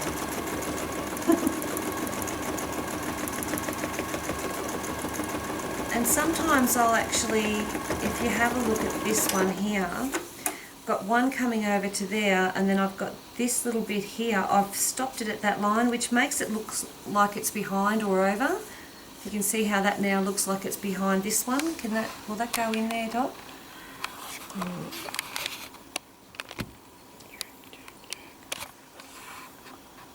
Yeah? Yeah. So this one now looks like it's in front of those because of the way I've stopped there. Rather than bouncing off a corner, I've actually made it look like it's behind. Okay, same with this one, looks like it's behind that one. It's quite interesting effect. This one's going off the page. Travel up there.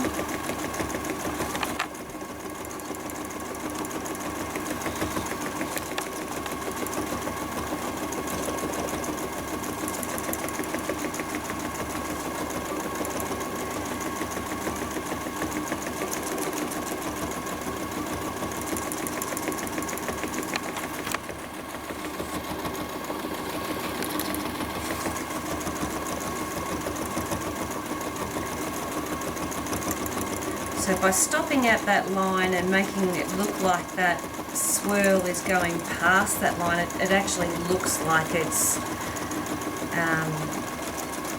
behind it.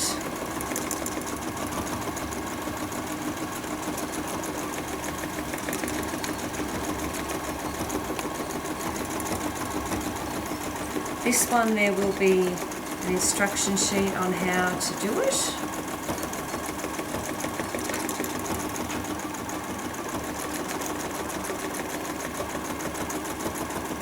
Something that you could even sketch onto, say, a piece of paper and have a bit of a practice before you go onto your quilt.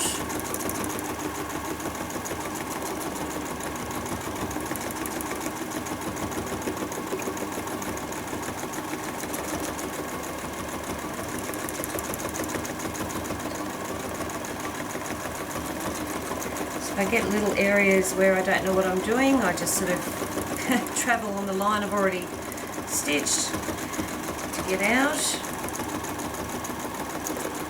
and then start a new swirl.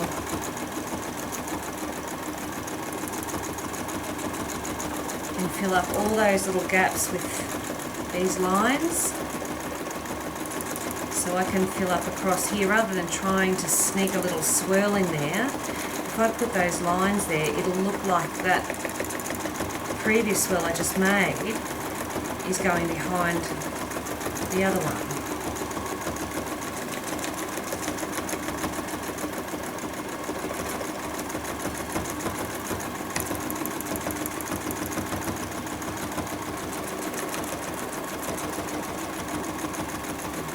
Now, go down here, there, go this side.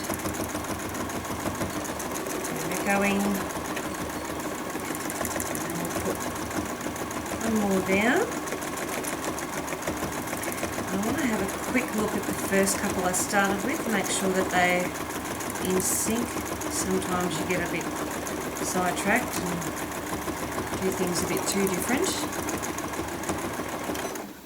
Okay, I'm just going to turn this around, bear with me. And I'm going to travel down here because there's too much of a gap. Compared to everything else, there's too much gap. It's telling me the bobbin might run out on me.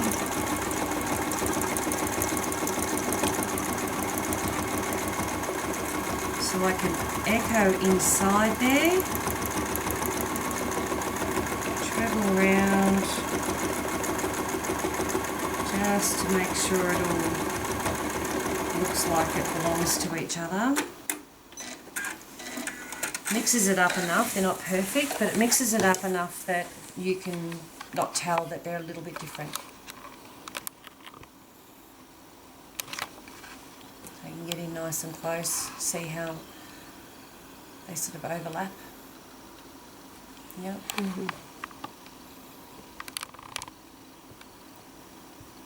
Okay.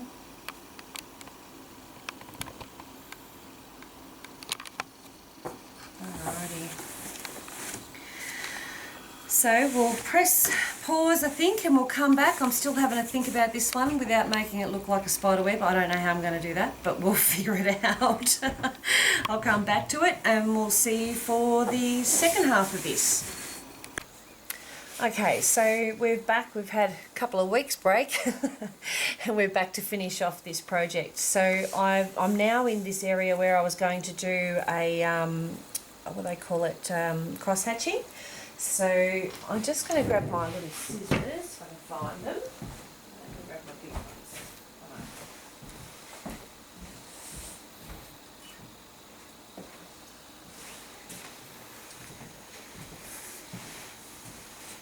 Hang on, give me 2 seconds.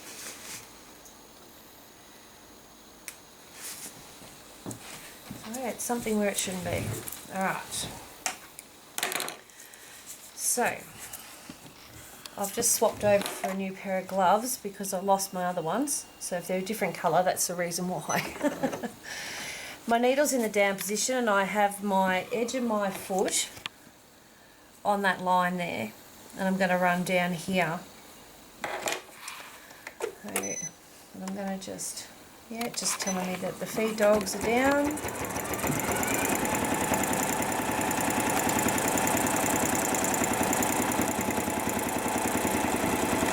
And when I get to the end, I'm just going to slow it down a fraction. You can see there that I've got a bit of a gap from one to the other. Now, if I turn it around and then come back, my gap is going to be bigger because if you look at the distance from the needle to the edge of this compared to here to the needle, there's a difference. Okay, so I'm literally going to just walk across here a little, pause, turn it back and come backwards. Now, I have to line up that foot with that previous stitch. If I don't, then I'm going to end up with a larger or smaller area.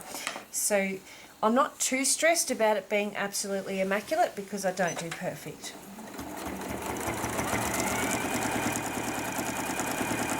And as I move, you can see how it's starting to push things. That means that my little doodah needs to be lifted up. Give it a bit of a rest. That'll stop. That'll stitch out later.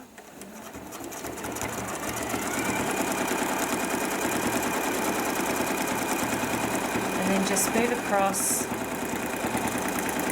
back down,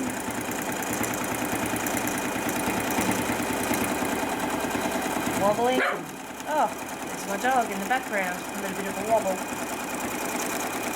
Just telling me. Down and across. I don't know what she's barking at. You see a boogeyman?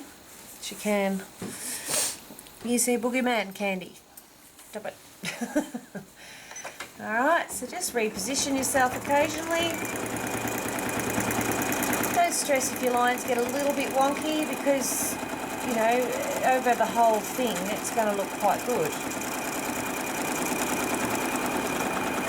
Consistency is more the key, so if it's a bit wonky, make sure you're wonky all the time. If it's nice and perfect, then you have to be perfect all the time. I prefer being wonky. It's easier than trying to be perfect all the time.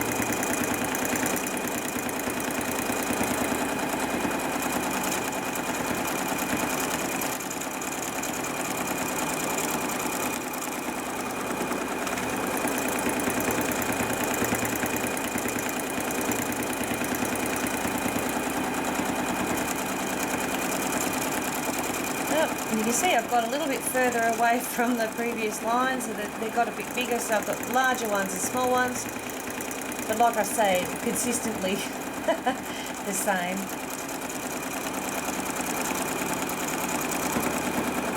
So none of my lines are going to be exactly the same. The gap's going to be a bit different, which is fine. I don't know about you, but I'm happy with that, as long as it looks reasonably decent. We're not making a quilt for the show.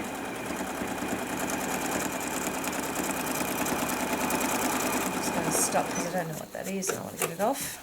So this doesn't look too bad so far. It's a little bit wonky, but it's okay. And once I come back the other way, it'll look fine. Yeah?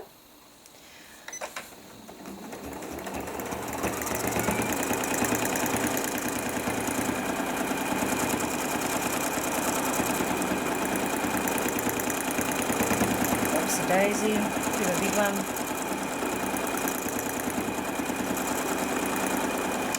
Okay, so now here is where I can make my decision as to which direction I want to go in. I'm going to come straight across and I'm going to do one half, and then I'll come back up, travel back up here, and then do that half. Alright, so I get myself, actually I'm going to go this side first, then that side, just to be difficult. So I'll get started. And my first line is going to indicate how, or the angle for all the others.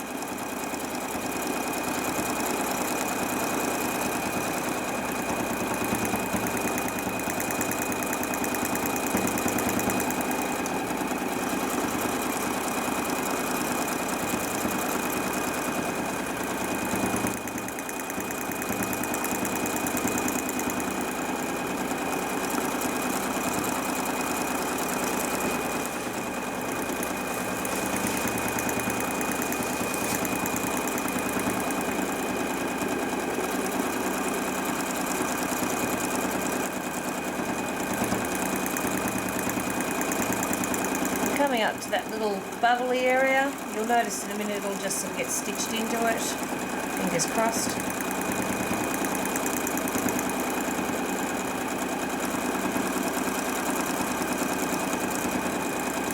Won't be so noticeable.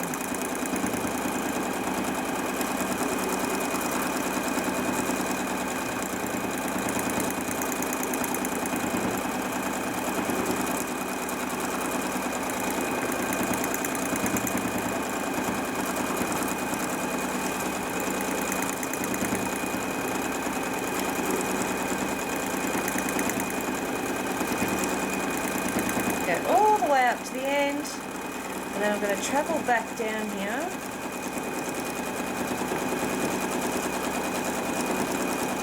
All the way to here. And I'm going to stop and take a pause, because now I need to turn it. And you can see how good it looks, even without it being exact. Yeah, perfect is an illusion. We don't do perfect here. So I'm going to just put that down a fraction, that foot, because it's getting a little bit high. Now I do need to be working the other way around, so I need to be coming backwards now. So I'm going to just step out a little and now come from this direction. I need to pause because I haven't got my hands in the right spot, if you noticed. A bit wobbly there. And down we go. Down, back, oops,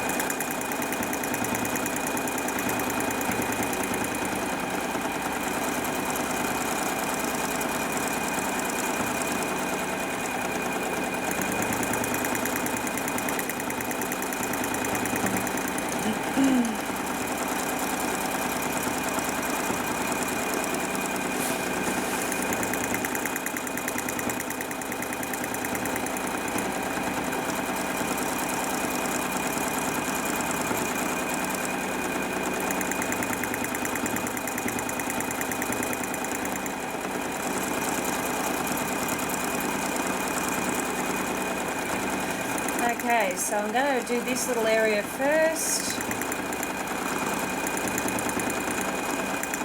I'm just going to travel back around here and then do this one.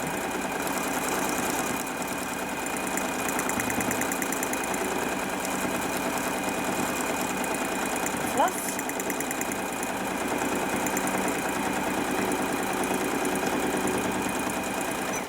Okay, so I'll spin that around and you can have a bit of a look. Don't mind all the fluff, that'll come off later. Can you see that? Is it showing up okay? Bit hard? Okay, so that's a very small micro, basically a micro cross hatching, freehand. Now, the next section we're going to do is this one over here. And it looks like, I'm just trying to see what I've written there. It looks like I've done lines like this on there. So I am just double checking. Yep, it looks like I might have said, okay, well we're going to do these sort of things, or is it circles? I can't really tell, so let's just make it up as we go. So I'm thinking it's going to be these lines, up and back. So what we're going to do is figure out whether we're going to have them curved at the edges so that they come around, or whether we have them squared off. I think if I square them off, they're going to look a lot like the cross-hatching side of it, so let's keep them in a bit of a wave and have a bit of a further gap away from each other. So here goes nothing.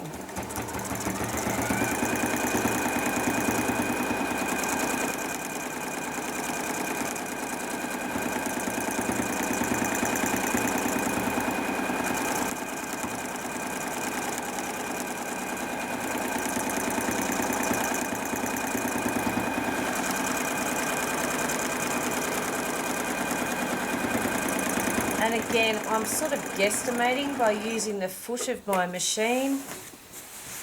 You can see they're sort of very similar, not the same, but similar.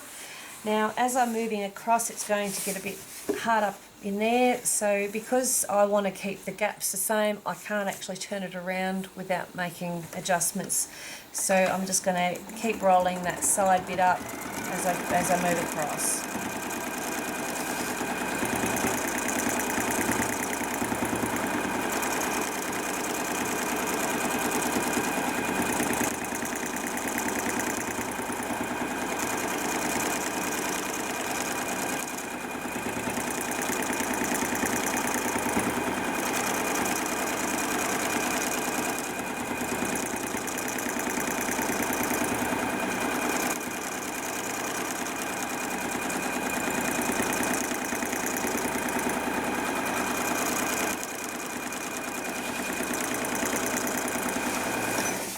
Pause for a second. Okay.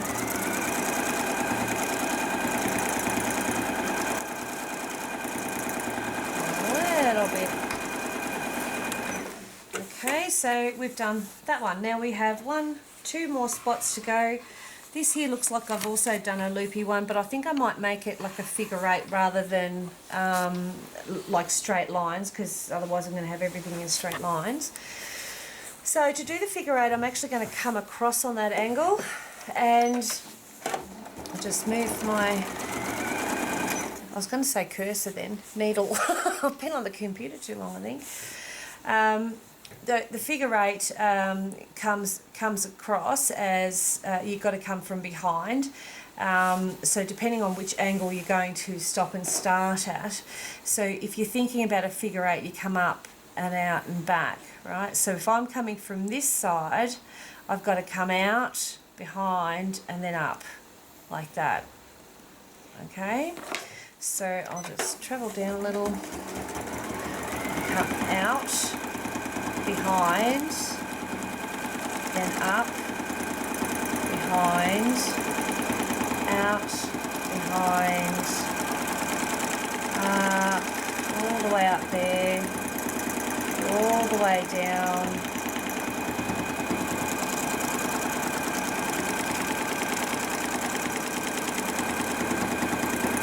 up there. So figure eights you can have nice and long and slim, or you can have them short and fat and stumpy. There's no right or wrong, it's just the look you're after. So I'm going to just pause here on my crossover, just so I can reposition my hands. So you'll see it'll start to create like a line. And as I come down, I come out to the left, over to the right, out to the left, over to the right, over to the left, and you just keep going the whole way across. And with this one, it doesn't matter what shape it is, because you can make these fit just about any shape at all.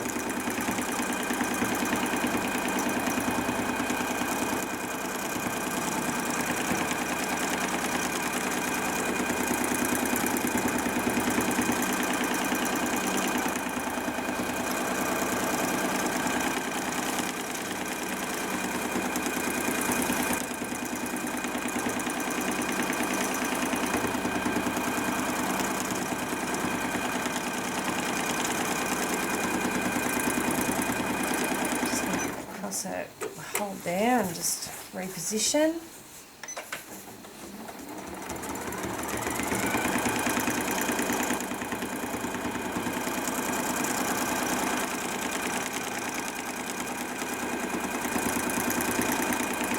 So I'm just, as I get closer and closer to the other side, I'm just starting to manipulate the angle of which way my loops go as to where I want it to face. You can see it's going to create a little bit of a crimp there. We're going to fix it up in a second. I'll show you how to fix it up.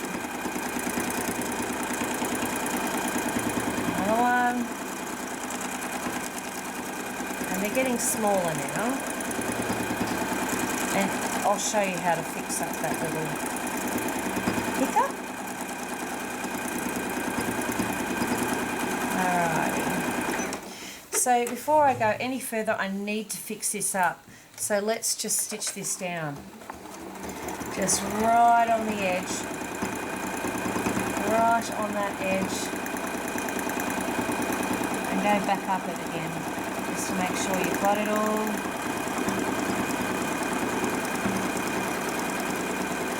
If you find you've still got bits like this sort of sitting up here, you can always come in and fill them in.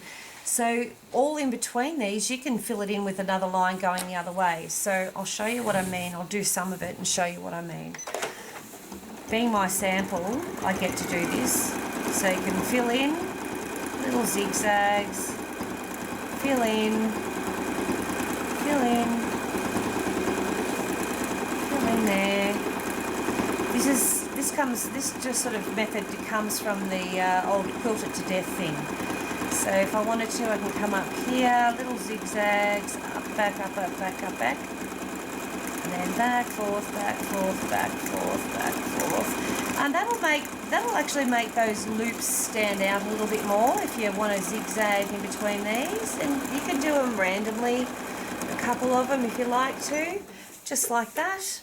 And it wants to come up here and do that one there, but I'm not going to. I'm just going to follow it around because I don't really want to zigzag in amongst all that. So if I want to, I can zigzag here, back and forth, back and forth, back and forth, back and forth.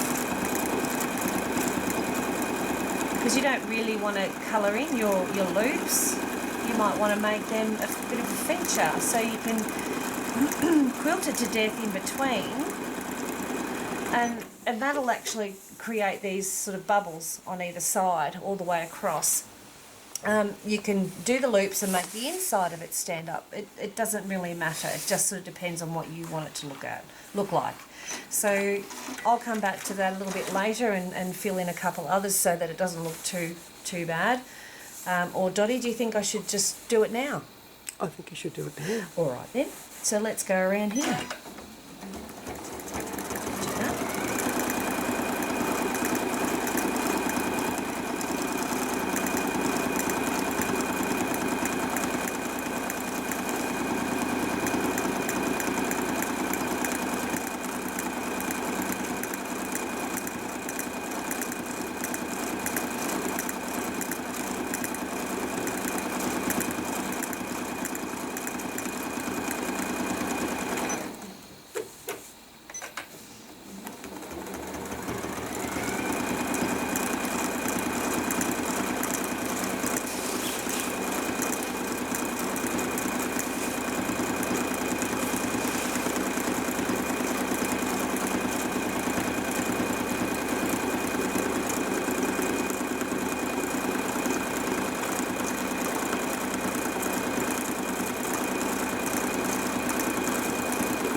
no real pattern going on here. We're just doing our own thing.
Completely changes the look of it, gives those ends a Yeah, puffy. Yeah. Yeah, and I think this makes it look very trapunto-y. It does. Yeah.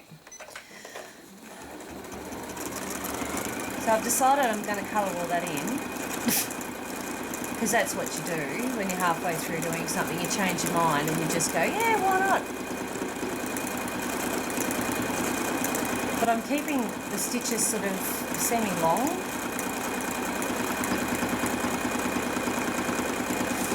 And I'm going backwards and forth, so I'm not stressing myself out to the max. Just come back and do some of these.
So I don't know if you notice that instead of cutting off all the time, I just travel along some of those previous stitched lines.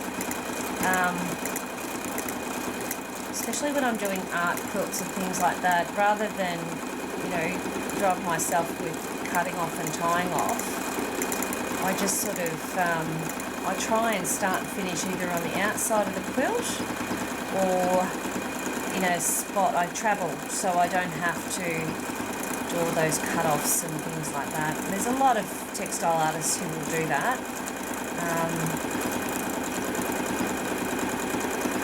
And I'll just move along so that they can keep sewing rather than, you know, doing all the tedious stuff all the time.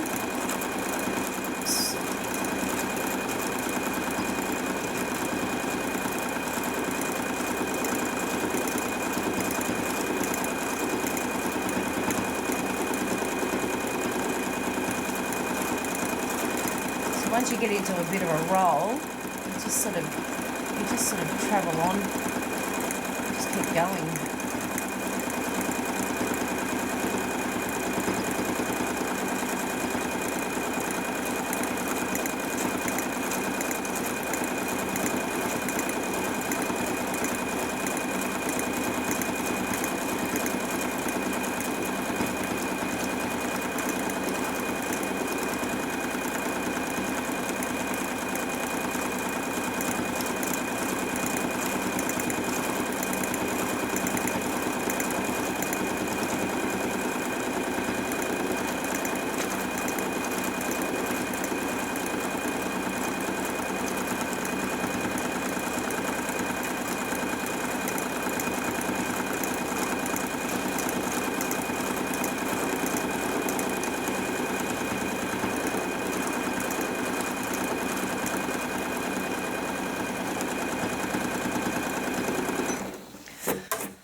So I'm just going to cut off because I can, and I'm just going to go and fill in these little ones here just while we're here, might as well. And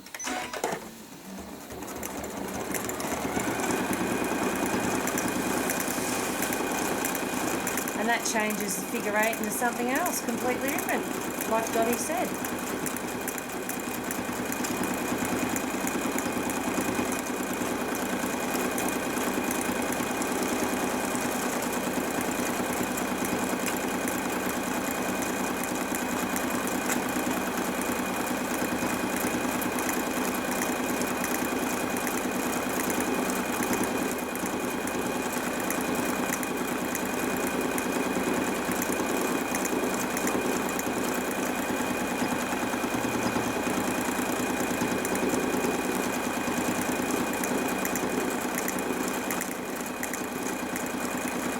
If you've noticed, but I'm not really being very perfect. I'm not being fussy if they're not all going in the same direction. Still looks good. Some of the stitches are larger and smaller. Still looks good. So yeah, perfection's overrated, I think.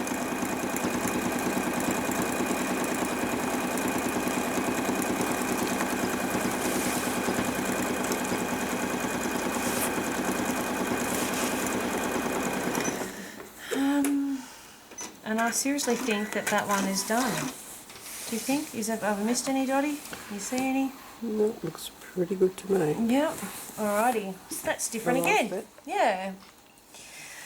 This one I have written as a crosshatch. I've got this little thing there which tells me I'm going to do a crosshatch, but no, I'm not. I'm actually going to do. I'm actually going to do a the dog snoring. I'm actually going to do a paisley. So I'll get myself positioned. So a paisley comes up, and you come up and down, and then back, and then you travel out again, down and back.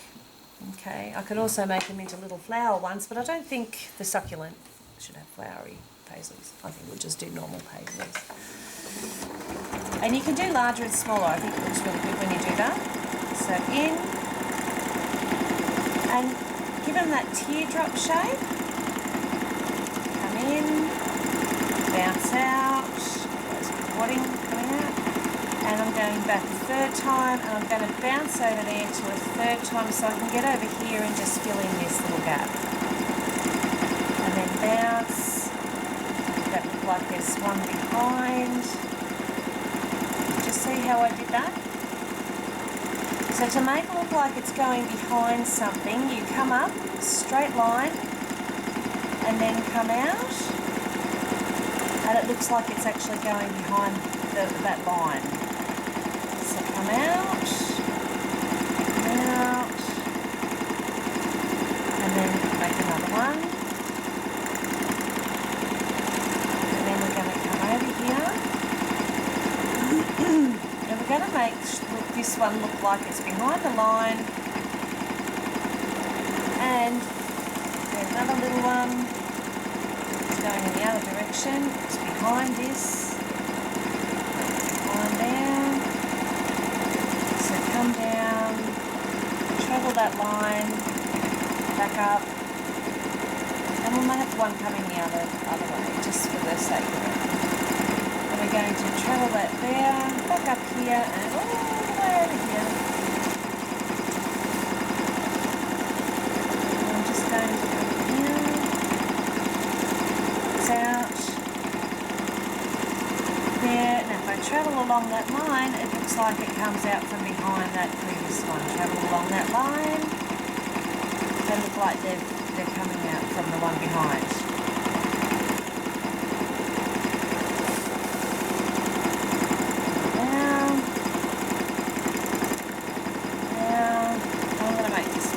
Because I want to get over to the other side, and I'm going to make these lines here, make it look like this one is travelling way behind those.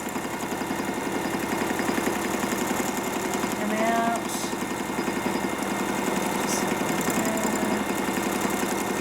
Another one.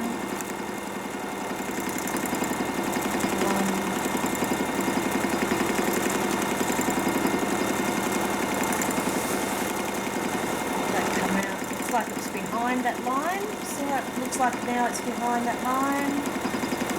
Coming from here. And if I travel along there and then come out, travel along that straight line, along the straight line. And again, you see how it looks like it's behind? Does it look like it is, Dottie? Yes, it does. Gives you the illusion of depth and movement without even really trying. So I can have that one there and have that there, and now it looks like it's behind those. Yeah? Layering. There's a bit of layering. And when I want them to go in a different direction, I give them the first one will give you the direction. So if I want this one to come over that way, point it in that direction, and it'll come over that direction. So then this one will always go in that direction.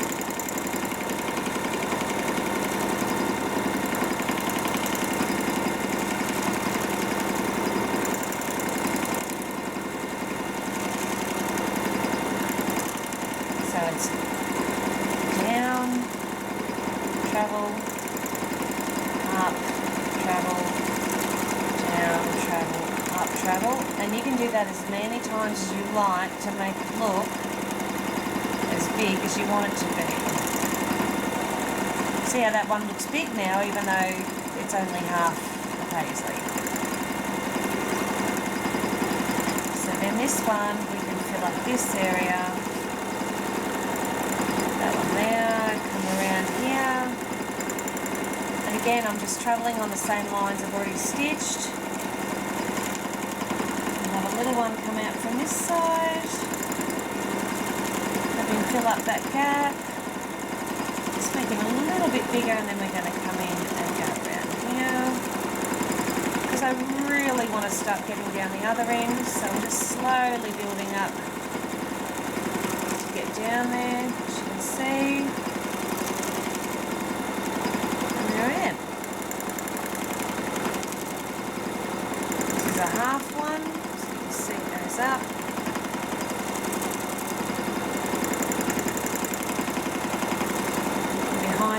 straight line. Nice little small one. Let's fill in that gap there. It looks like I need to follow around that previous one just to fill in that gap and make it look like it's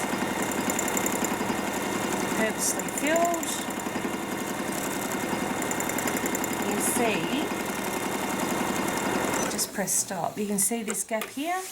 So what I'm going to do, same as I've done all along, is I'm going to when I come back over here, I'll travel around down there, back up, and then back out and give it another line, and that makes it look like it's behind the previous one. It's telling me the bobbin's almost finished.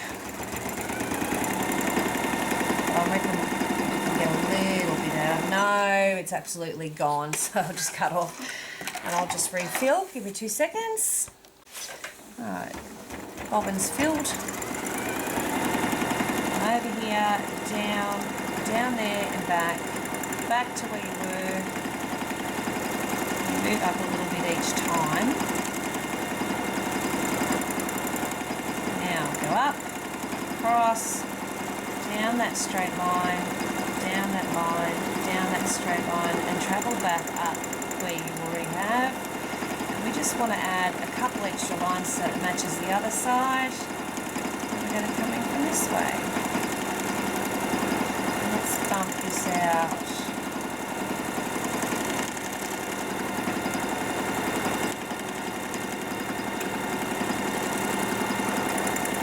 And here.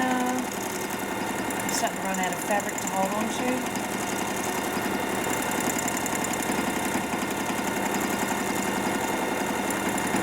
And being black on black, it's very hard to see where I was.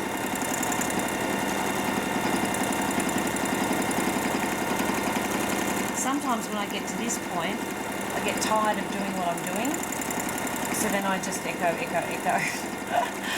just to fill in the spots.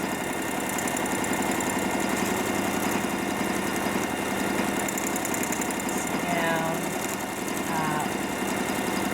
echo that one, fill that in. There. Now, I noticed before when we stopped videoing to change, oops, cracked it, change the bobbin, that I can still see from this angle, and I don't know if you can see it on camera, I can still see lumps, but because we've gone and filled in all that stuff, I can now go back and really give that a good old once over. And it won't look out of place at all. In fact, that quilted to death thing is going to come in very, very handy.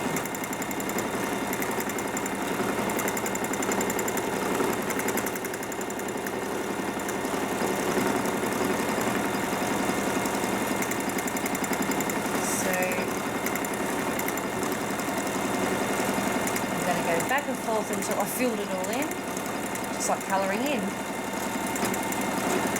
Just fill that in as it needs to be. And because it's black on black, and because it's, you know, it's so heavily quilted, you can't really tell by just one glance whether I'm going backwards and forwards in the same spot or not. So that's all the background done. Now I'm actually going to get some paint, and I'm going to just do some dry brushing and just show you that, just so I can get some highlights and lowlights in there. Back in a minute. Okay, so I'm just getting out some paints. Now, none of them are probably going to be okay, but we're going to use them anyway, as in colour-wise. But I like the green, although it does look very bright, and there is no luminescence to it, but I'm hoping, excuse me, I'm just going to use a short brush, can you see that? And I'm using the lid, no water, and fingers crossed, right? So I'm going to go on the edge of this, just to scratch off the excess, because I don't want a huge amount. So then I can just start what we call dry brushing.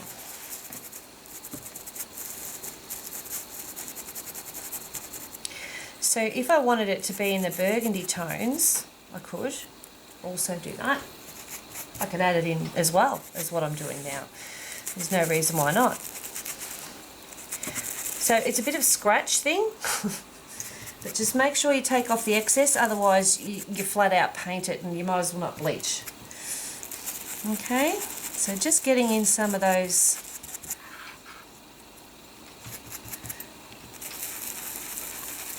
I don't know if Dottie's able to follow me with all this. Yeah. I'm going pretty fast because all I want to do is just get that colour into those lighter areas so it doesn't look so orange, yellow. And these are really cheap hog hair brushes, and you can tell they're cheap because they keep losing their little doodahs, little hairs. And the cheap ones are the ones you want to use when you do this because you'll ruin your really good brushes. I wonder what that noise was. It was Candy moving around. What are you doing, honey? She looks very sad because I'm in here and it's cold and I've got her bed in the wash and she's sitting up on the chair. No one will cuddle or love her. Hey? Because we're all busy. Yes. She's got a very cute look on her face. Have a now. You're going to come up and see Dottie. Hey? You're going to come up? Come on. Come on up. Come and say hello to everyone. Hey? Such a good girl. Yes, you are. You're beautiful. She's saying hello to Auntie Dottie.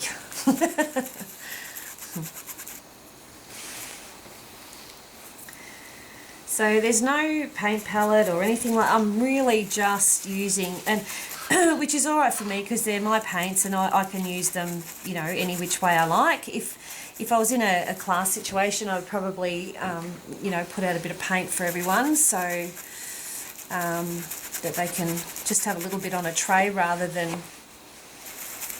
everyone holding on to their own bottle of paint. It's, yeah, oh, jeez. If you could only see what I can see, Dottie is sitting there with Candy cradled in her arms like a baby. You're a bit of a silk, aren't you? Yeah, she is a silk. So I can go straight from there into here, onto the fabric, because the paint's getting less and less inside the actual cap. So I'm going to throw some more. Yeah. And you can see how quick it is just to get that little bit of highlight in there.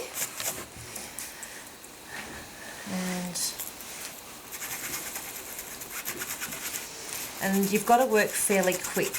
You can't let it sit and soak in and create really deep marks. She's, oh my God, oh, if you could see her. She's sitting like a pigeon on a perch. She's as happy as anything now. She's got the shakes, hasn't she? Cold. Yeah, she's cold. Poor baby. I have to put her inside. The heater's on inside. She won't be happy if I put her inside because she won't be with us. Oh my God. Oh, gee. She's alright. Yeah. Oh, can you hear that zipper? That's Dottie about to put her inside her jacket.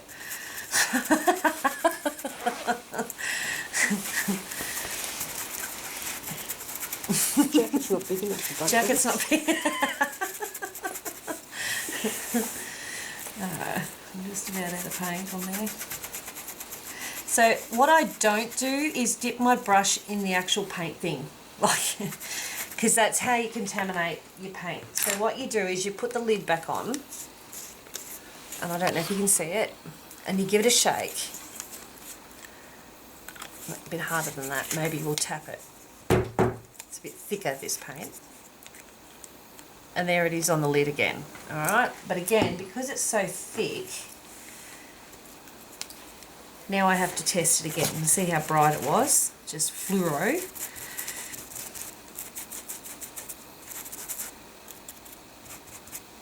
Take off the excess and put that there. Now, at the moment we have a very bright green looking fella. I just want to see what kind of colour this is. It looks like a darker red. So This is sort of what I want if it's a dark red. Yep. So see how that's a nice sort of burgundy? I might grab the, I might just use the same one. Okay, again, I don't want it really bright red. I want to make sure I take off the excess. So I've just got to work it into the brush a little. And on these areas here that are sort of in the middle, we want to just build up that burgundy. If it's too bright still, we can always come back in with a little bit of a darker, like a blacker colour.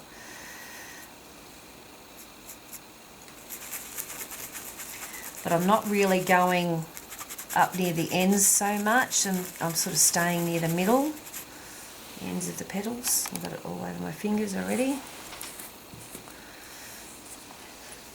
And I'm just going to swipe it over there, just to take off that brightness.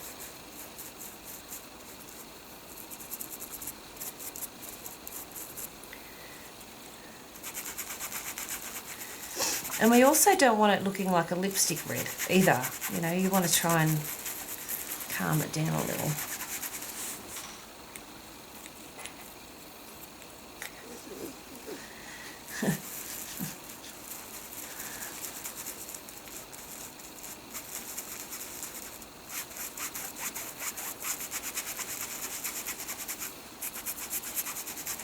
And you'll see bits of fluff come off and everything. You'll be surprised how much fluff there is in your fabric.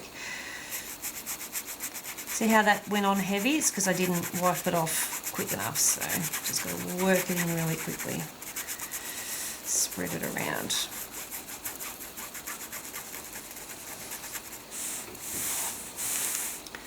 So it's starting to get a little bit of a shape to it now. Does it look good on the camera, Dottie? Does, yep. It does.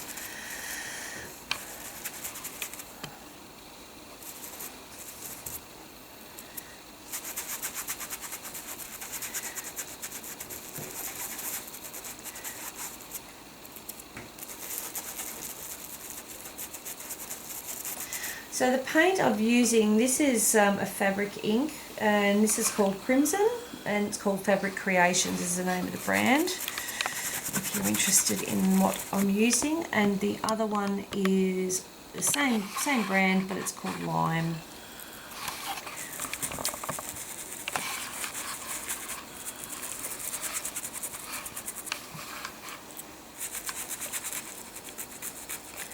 So once I've done this colour, I thought that was your tummy then. That was the camera. Once I've done this colour on all these, then I can then move on to the really dark low lights. So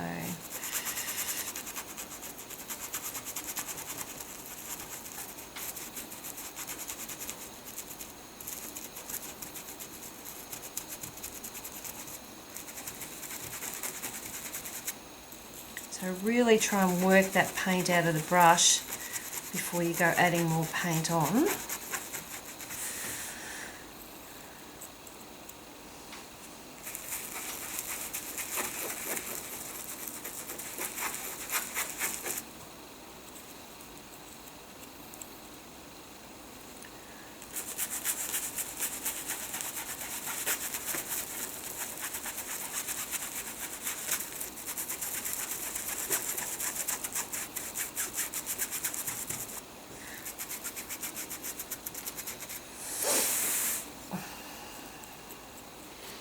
Getting there.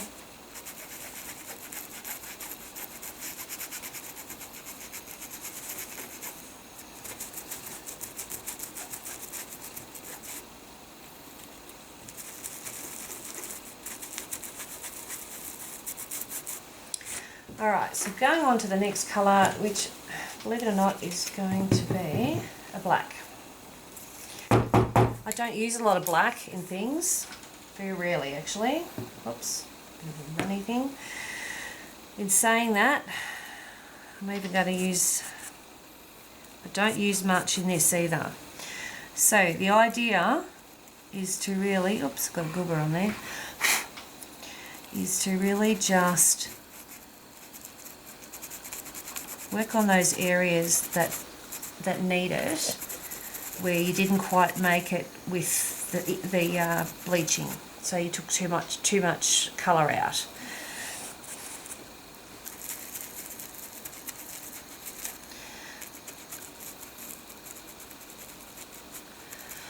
You want, just so you can give it a little bit more depth, if that makes sense. Again, be careful not to have too much on your paintbrush, otherwise you might as well just cover it in a lather of black paint.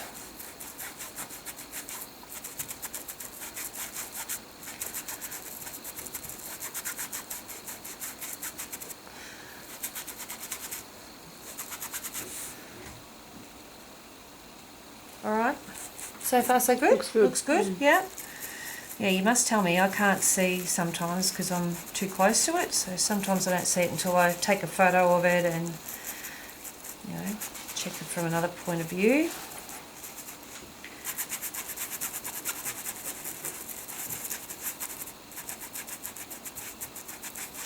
This is also the time you'll find out if you've used too much bleach, because with all this rubbing and scrubbing, you're likely to scrub a hole in it if you've used too much bleach. There's never a real big issue with it, other than you would probably try and put a little bit of black fabric behind it and stitch it in just to make it more invisible, not as obvious, and then you could paint back into it again. So you can see I haven't had to re-dip into the black paint too often, because I'm just using as much as I can off the brush. It's lifting it like a third dimension now. It should, yeah. This should actually give it another dimension rather than looking flat. Yeah. So I'm just going to come in here. I might actually give it a bit smaller brush. This will be better. It's got hardly any hairs on it, but it'll do. Because that'll give it, I can get in between them.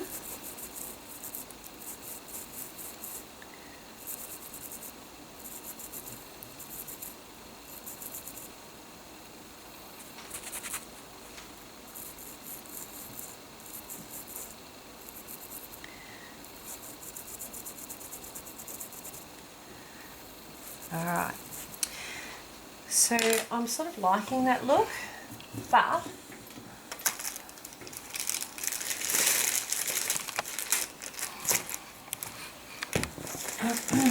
what's this colour? Do you know what this is? This is actually an eyeshadow, or a lip thing. Alright, but I like the fact that it's got like a luminescence to it. It sort of goes transparent. I know, you're laughing at me because I'm using makeup on it. So I haven't done this before, so let's just see what it does.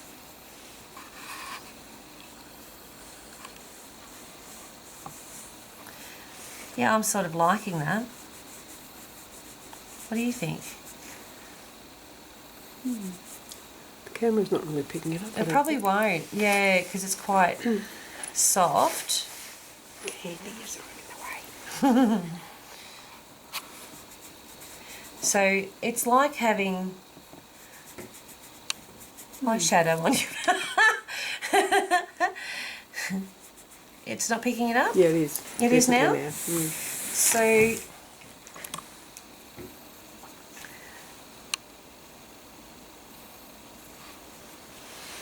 yeah? Mm-hmm.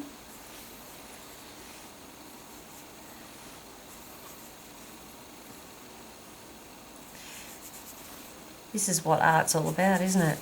Trial and error. See if it works, see if it doesn't. Why not? Hey, worst case scenario is I get a damp cloth and I try and get it off, and if it doesn't come off, it doesn't matter. But I'm going to do it on one, I've got to do it on all of them, don't I? Make it even. Sort of like these things, these shiver sticks. Shiver sticks are very similar to what this is doing, but not as soft. This is very soft, so it just wears down very quickly. But it's got that nice sort of sheen to it.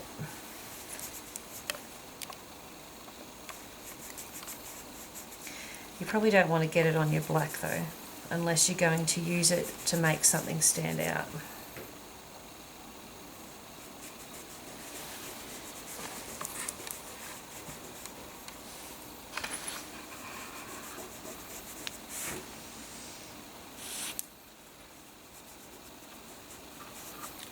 Yeah?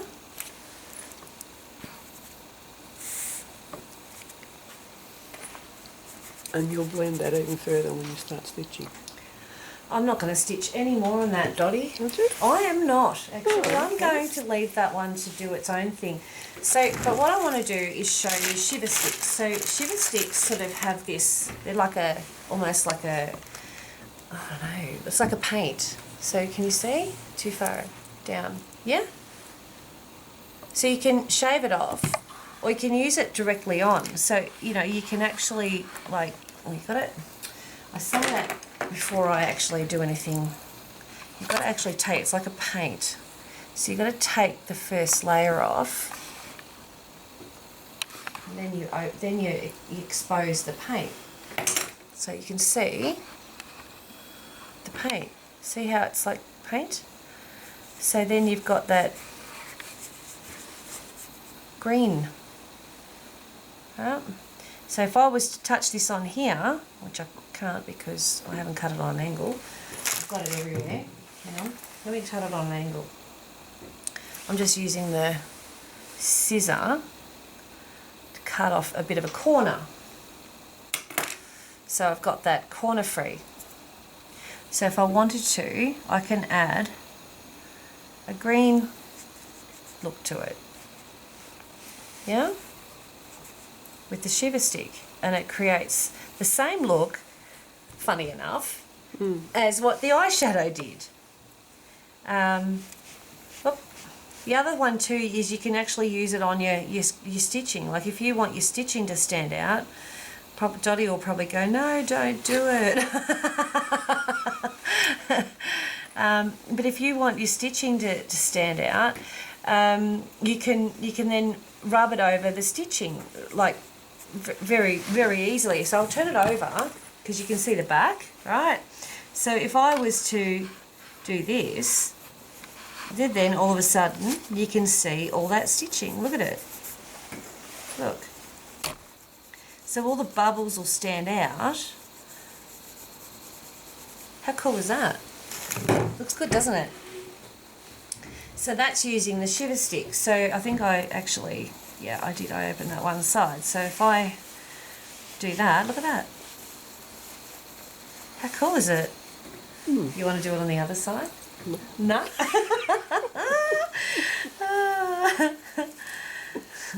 See, look. So that's a shiver stick.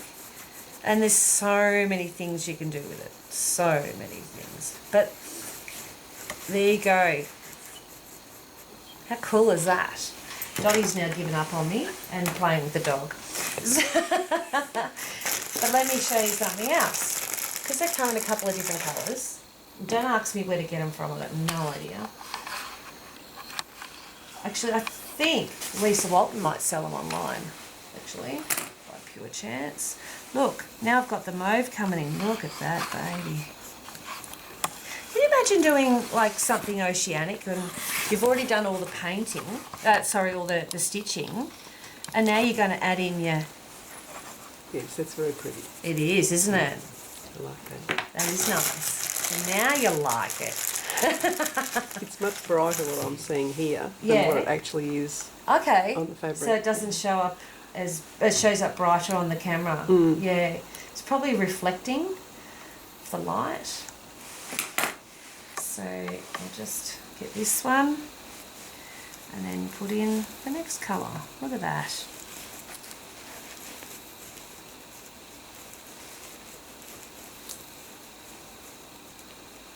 else is that? Oh, I've got hair in there as well. Alright, so that is the shiver sticks. Look at that mess. So make sure you keep them in a plastic bag. And the little paint bits, make sure you throw them out. So you can see they're like, it's literally just like plastic, but it's the paint, dried paint.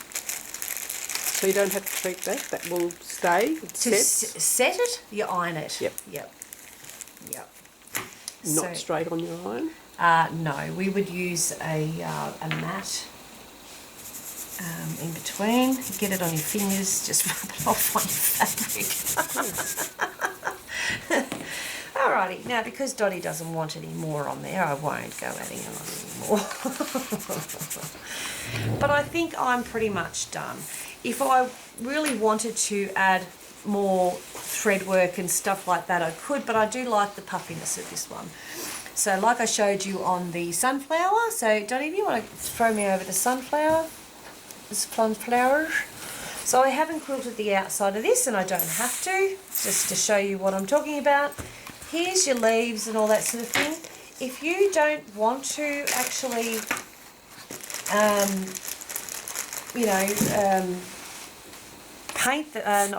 thread them, just paint them. You can shiver stick them, or you can get your paints.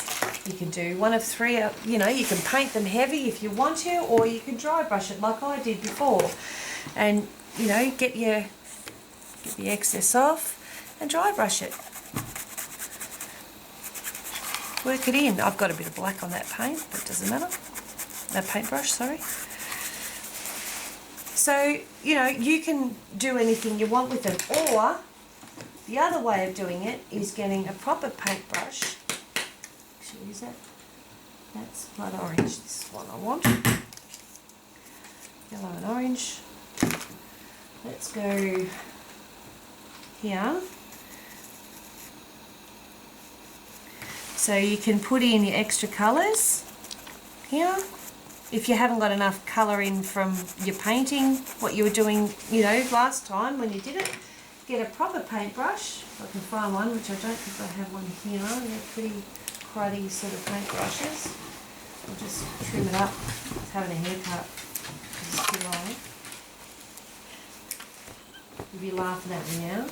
I'm just laughing at the hair, that's all. Oh yeah, Candy, yeah, she just had a bath the other day. She's losing hair like there's no tomorrow. So I just cut that brush because it suits me to do so.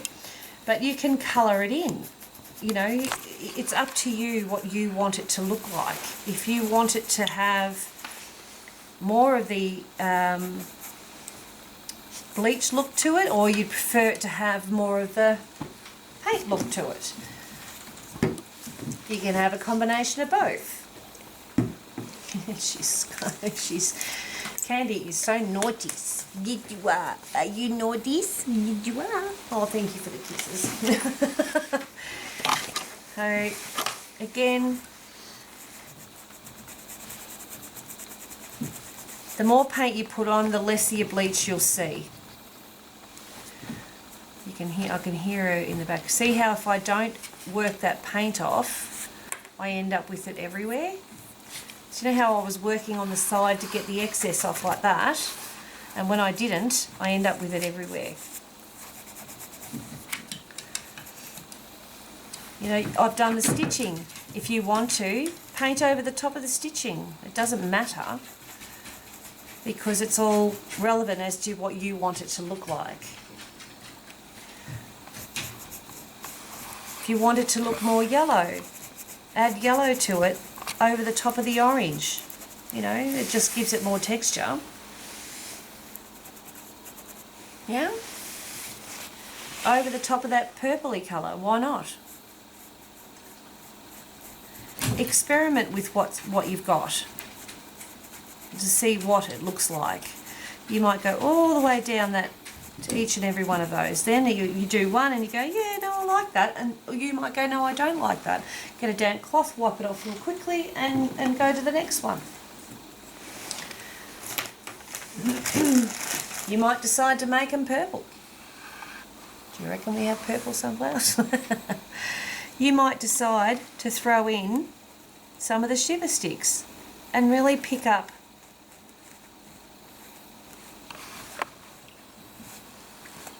on the stitching.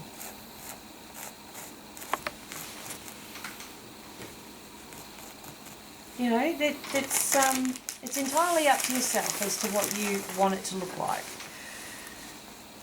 And because this is mine and it's my sample, I can play with it as much as I like. That's to Dottie's disgust, because she would be like, damn it, you've ruined it, or you've done this, or... But I don't do perfect, she knows that by now. Yeah, you want to dull them down, get the paintbrush and just dull it back down again. So, you know, if you don't want them to look purple, you want them to have more of a natural look, you can change it to a black. I like to use purples instead of blacks sometimes. There's really deep purples, you can see it. But if you want it to be black, then get your black paint and paint over it, because no one's going to know if you don't tell them. And if you go, right, well, I want that to be black with a little bit of purple sneaking through here and there, all of a sudden it looks more black, doesn't it? So there is no mistake. I like that. You like that? Mm-hmm. Yeah, look at that. So now it looks quite, and say with those, you know, those shiver sticks I had there before and that, if you don't like them, paint over them. It'll still have the sheen to it, but, you know, it won't be as obvious. It just means that it might be a bit thicker.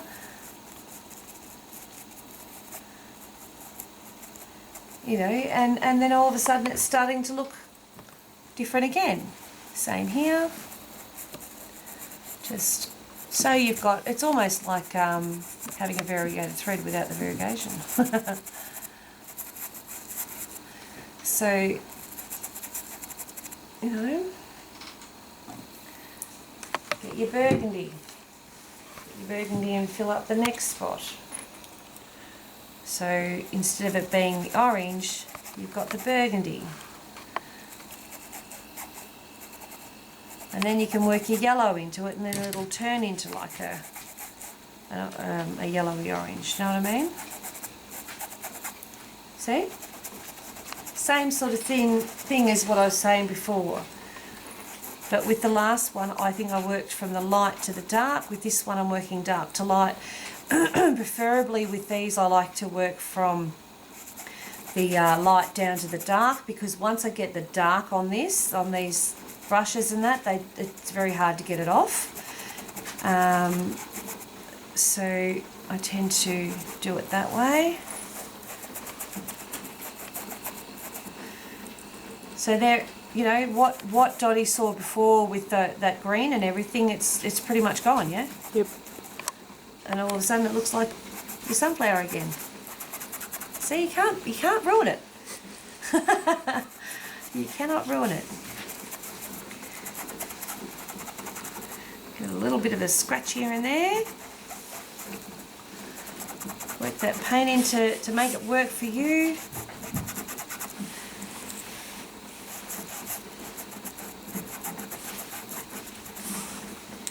And you can see there's quite a bit of purple in there. We'll just colour it in.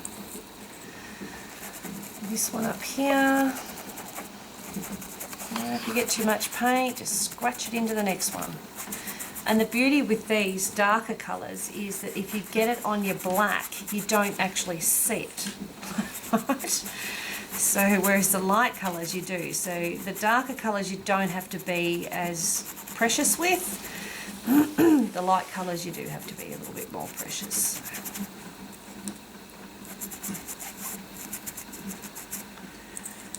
Okay. In there. And you know, to be honest, I wouldn't add more into that. That looks fine. The greens, now again, I would get the green lid and I'd start working it in. And this is where I would work the light one first and then work the dark one in, and I'd work on the edges for the light one because that's where the sun's going to sit, along the edges, you know, work it in. Got to work that one in a little bit more because I put the shiver stick there, and then move to your next one. I did here, and see how the light colour, if you go off your spot, the light colour will be obvious. Okay, so my darker colour for this is actually going to be the burgundy. I go the darker because I want to work in the centre here and give it that sort of autumny look. Yeah? You wouldn't think to put burgundy on a leaf unless it is autumn, yeah. I hope that explains it a little bit more. I know Dottie's horrified that I put shiny bits on it. But if we really want to make them go away, we can. Don't throw away your old makeup. Oh no. 1980s. So, got a bit of a cream colour here. Let's see what it looks like. Need to work a bit into the brush to make it do anything. Really work it into the brush. Very, very light. So if you want to try and get some of that gone, then you're going to have to get a lighter colour and just start pushing it in. See? See how you push it in, it takes away that sheen, but you've still got the lightness there. Just takes away some of that shimmery thing that it has. See? You're softening it out again. Yeah, more subtle. Yeah, more subtle. Yeah. We've made Dottie happy. That's good now. My job here is done. So we'll take that sheen off because it's upsetting Dottie's eyeballs, and plus the camera picks up on it a lot more than what it actually is. You're probably seeing it more. So these ones here, again, just give them a bit of a scratch over, soften them out. So there's still highlights, but they're not as obvious.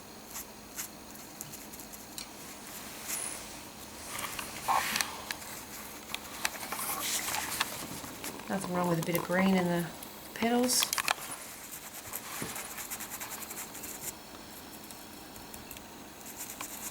And that's, I think that's just a beige, I think. It says pure gold, but to me it looks more creamy. It's not really shaky. I think it's actually separated because it looks like that looks creamy to me. So I don't think the gold's actually kicked in. It's at the bottom of the jar. Hey, hop down.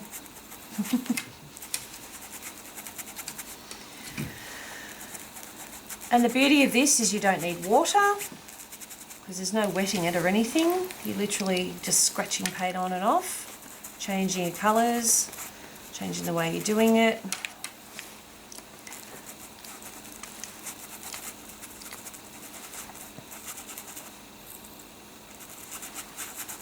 Until you get the look you want.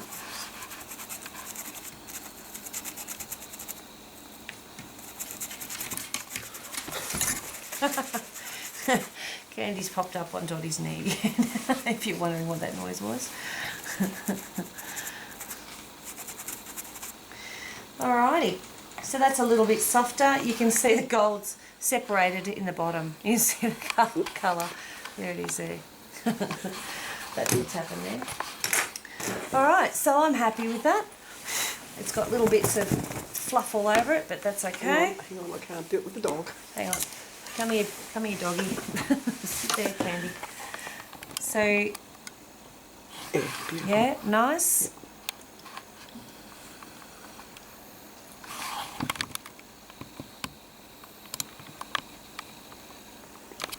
And that's Bleachwork. Hope you enjoyed. write some comments, any questions you've got down in the comments below, and come and visit my website on www.michellespatchwork.com. Chat to you all soon. See ya.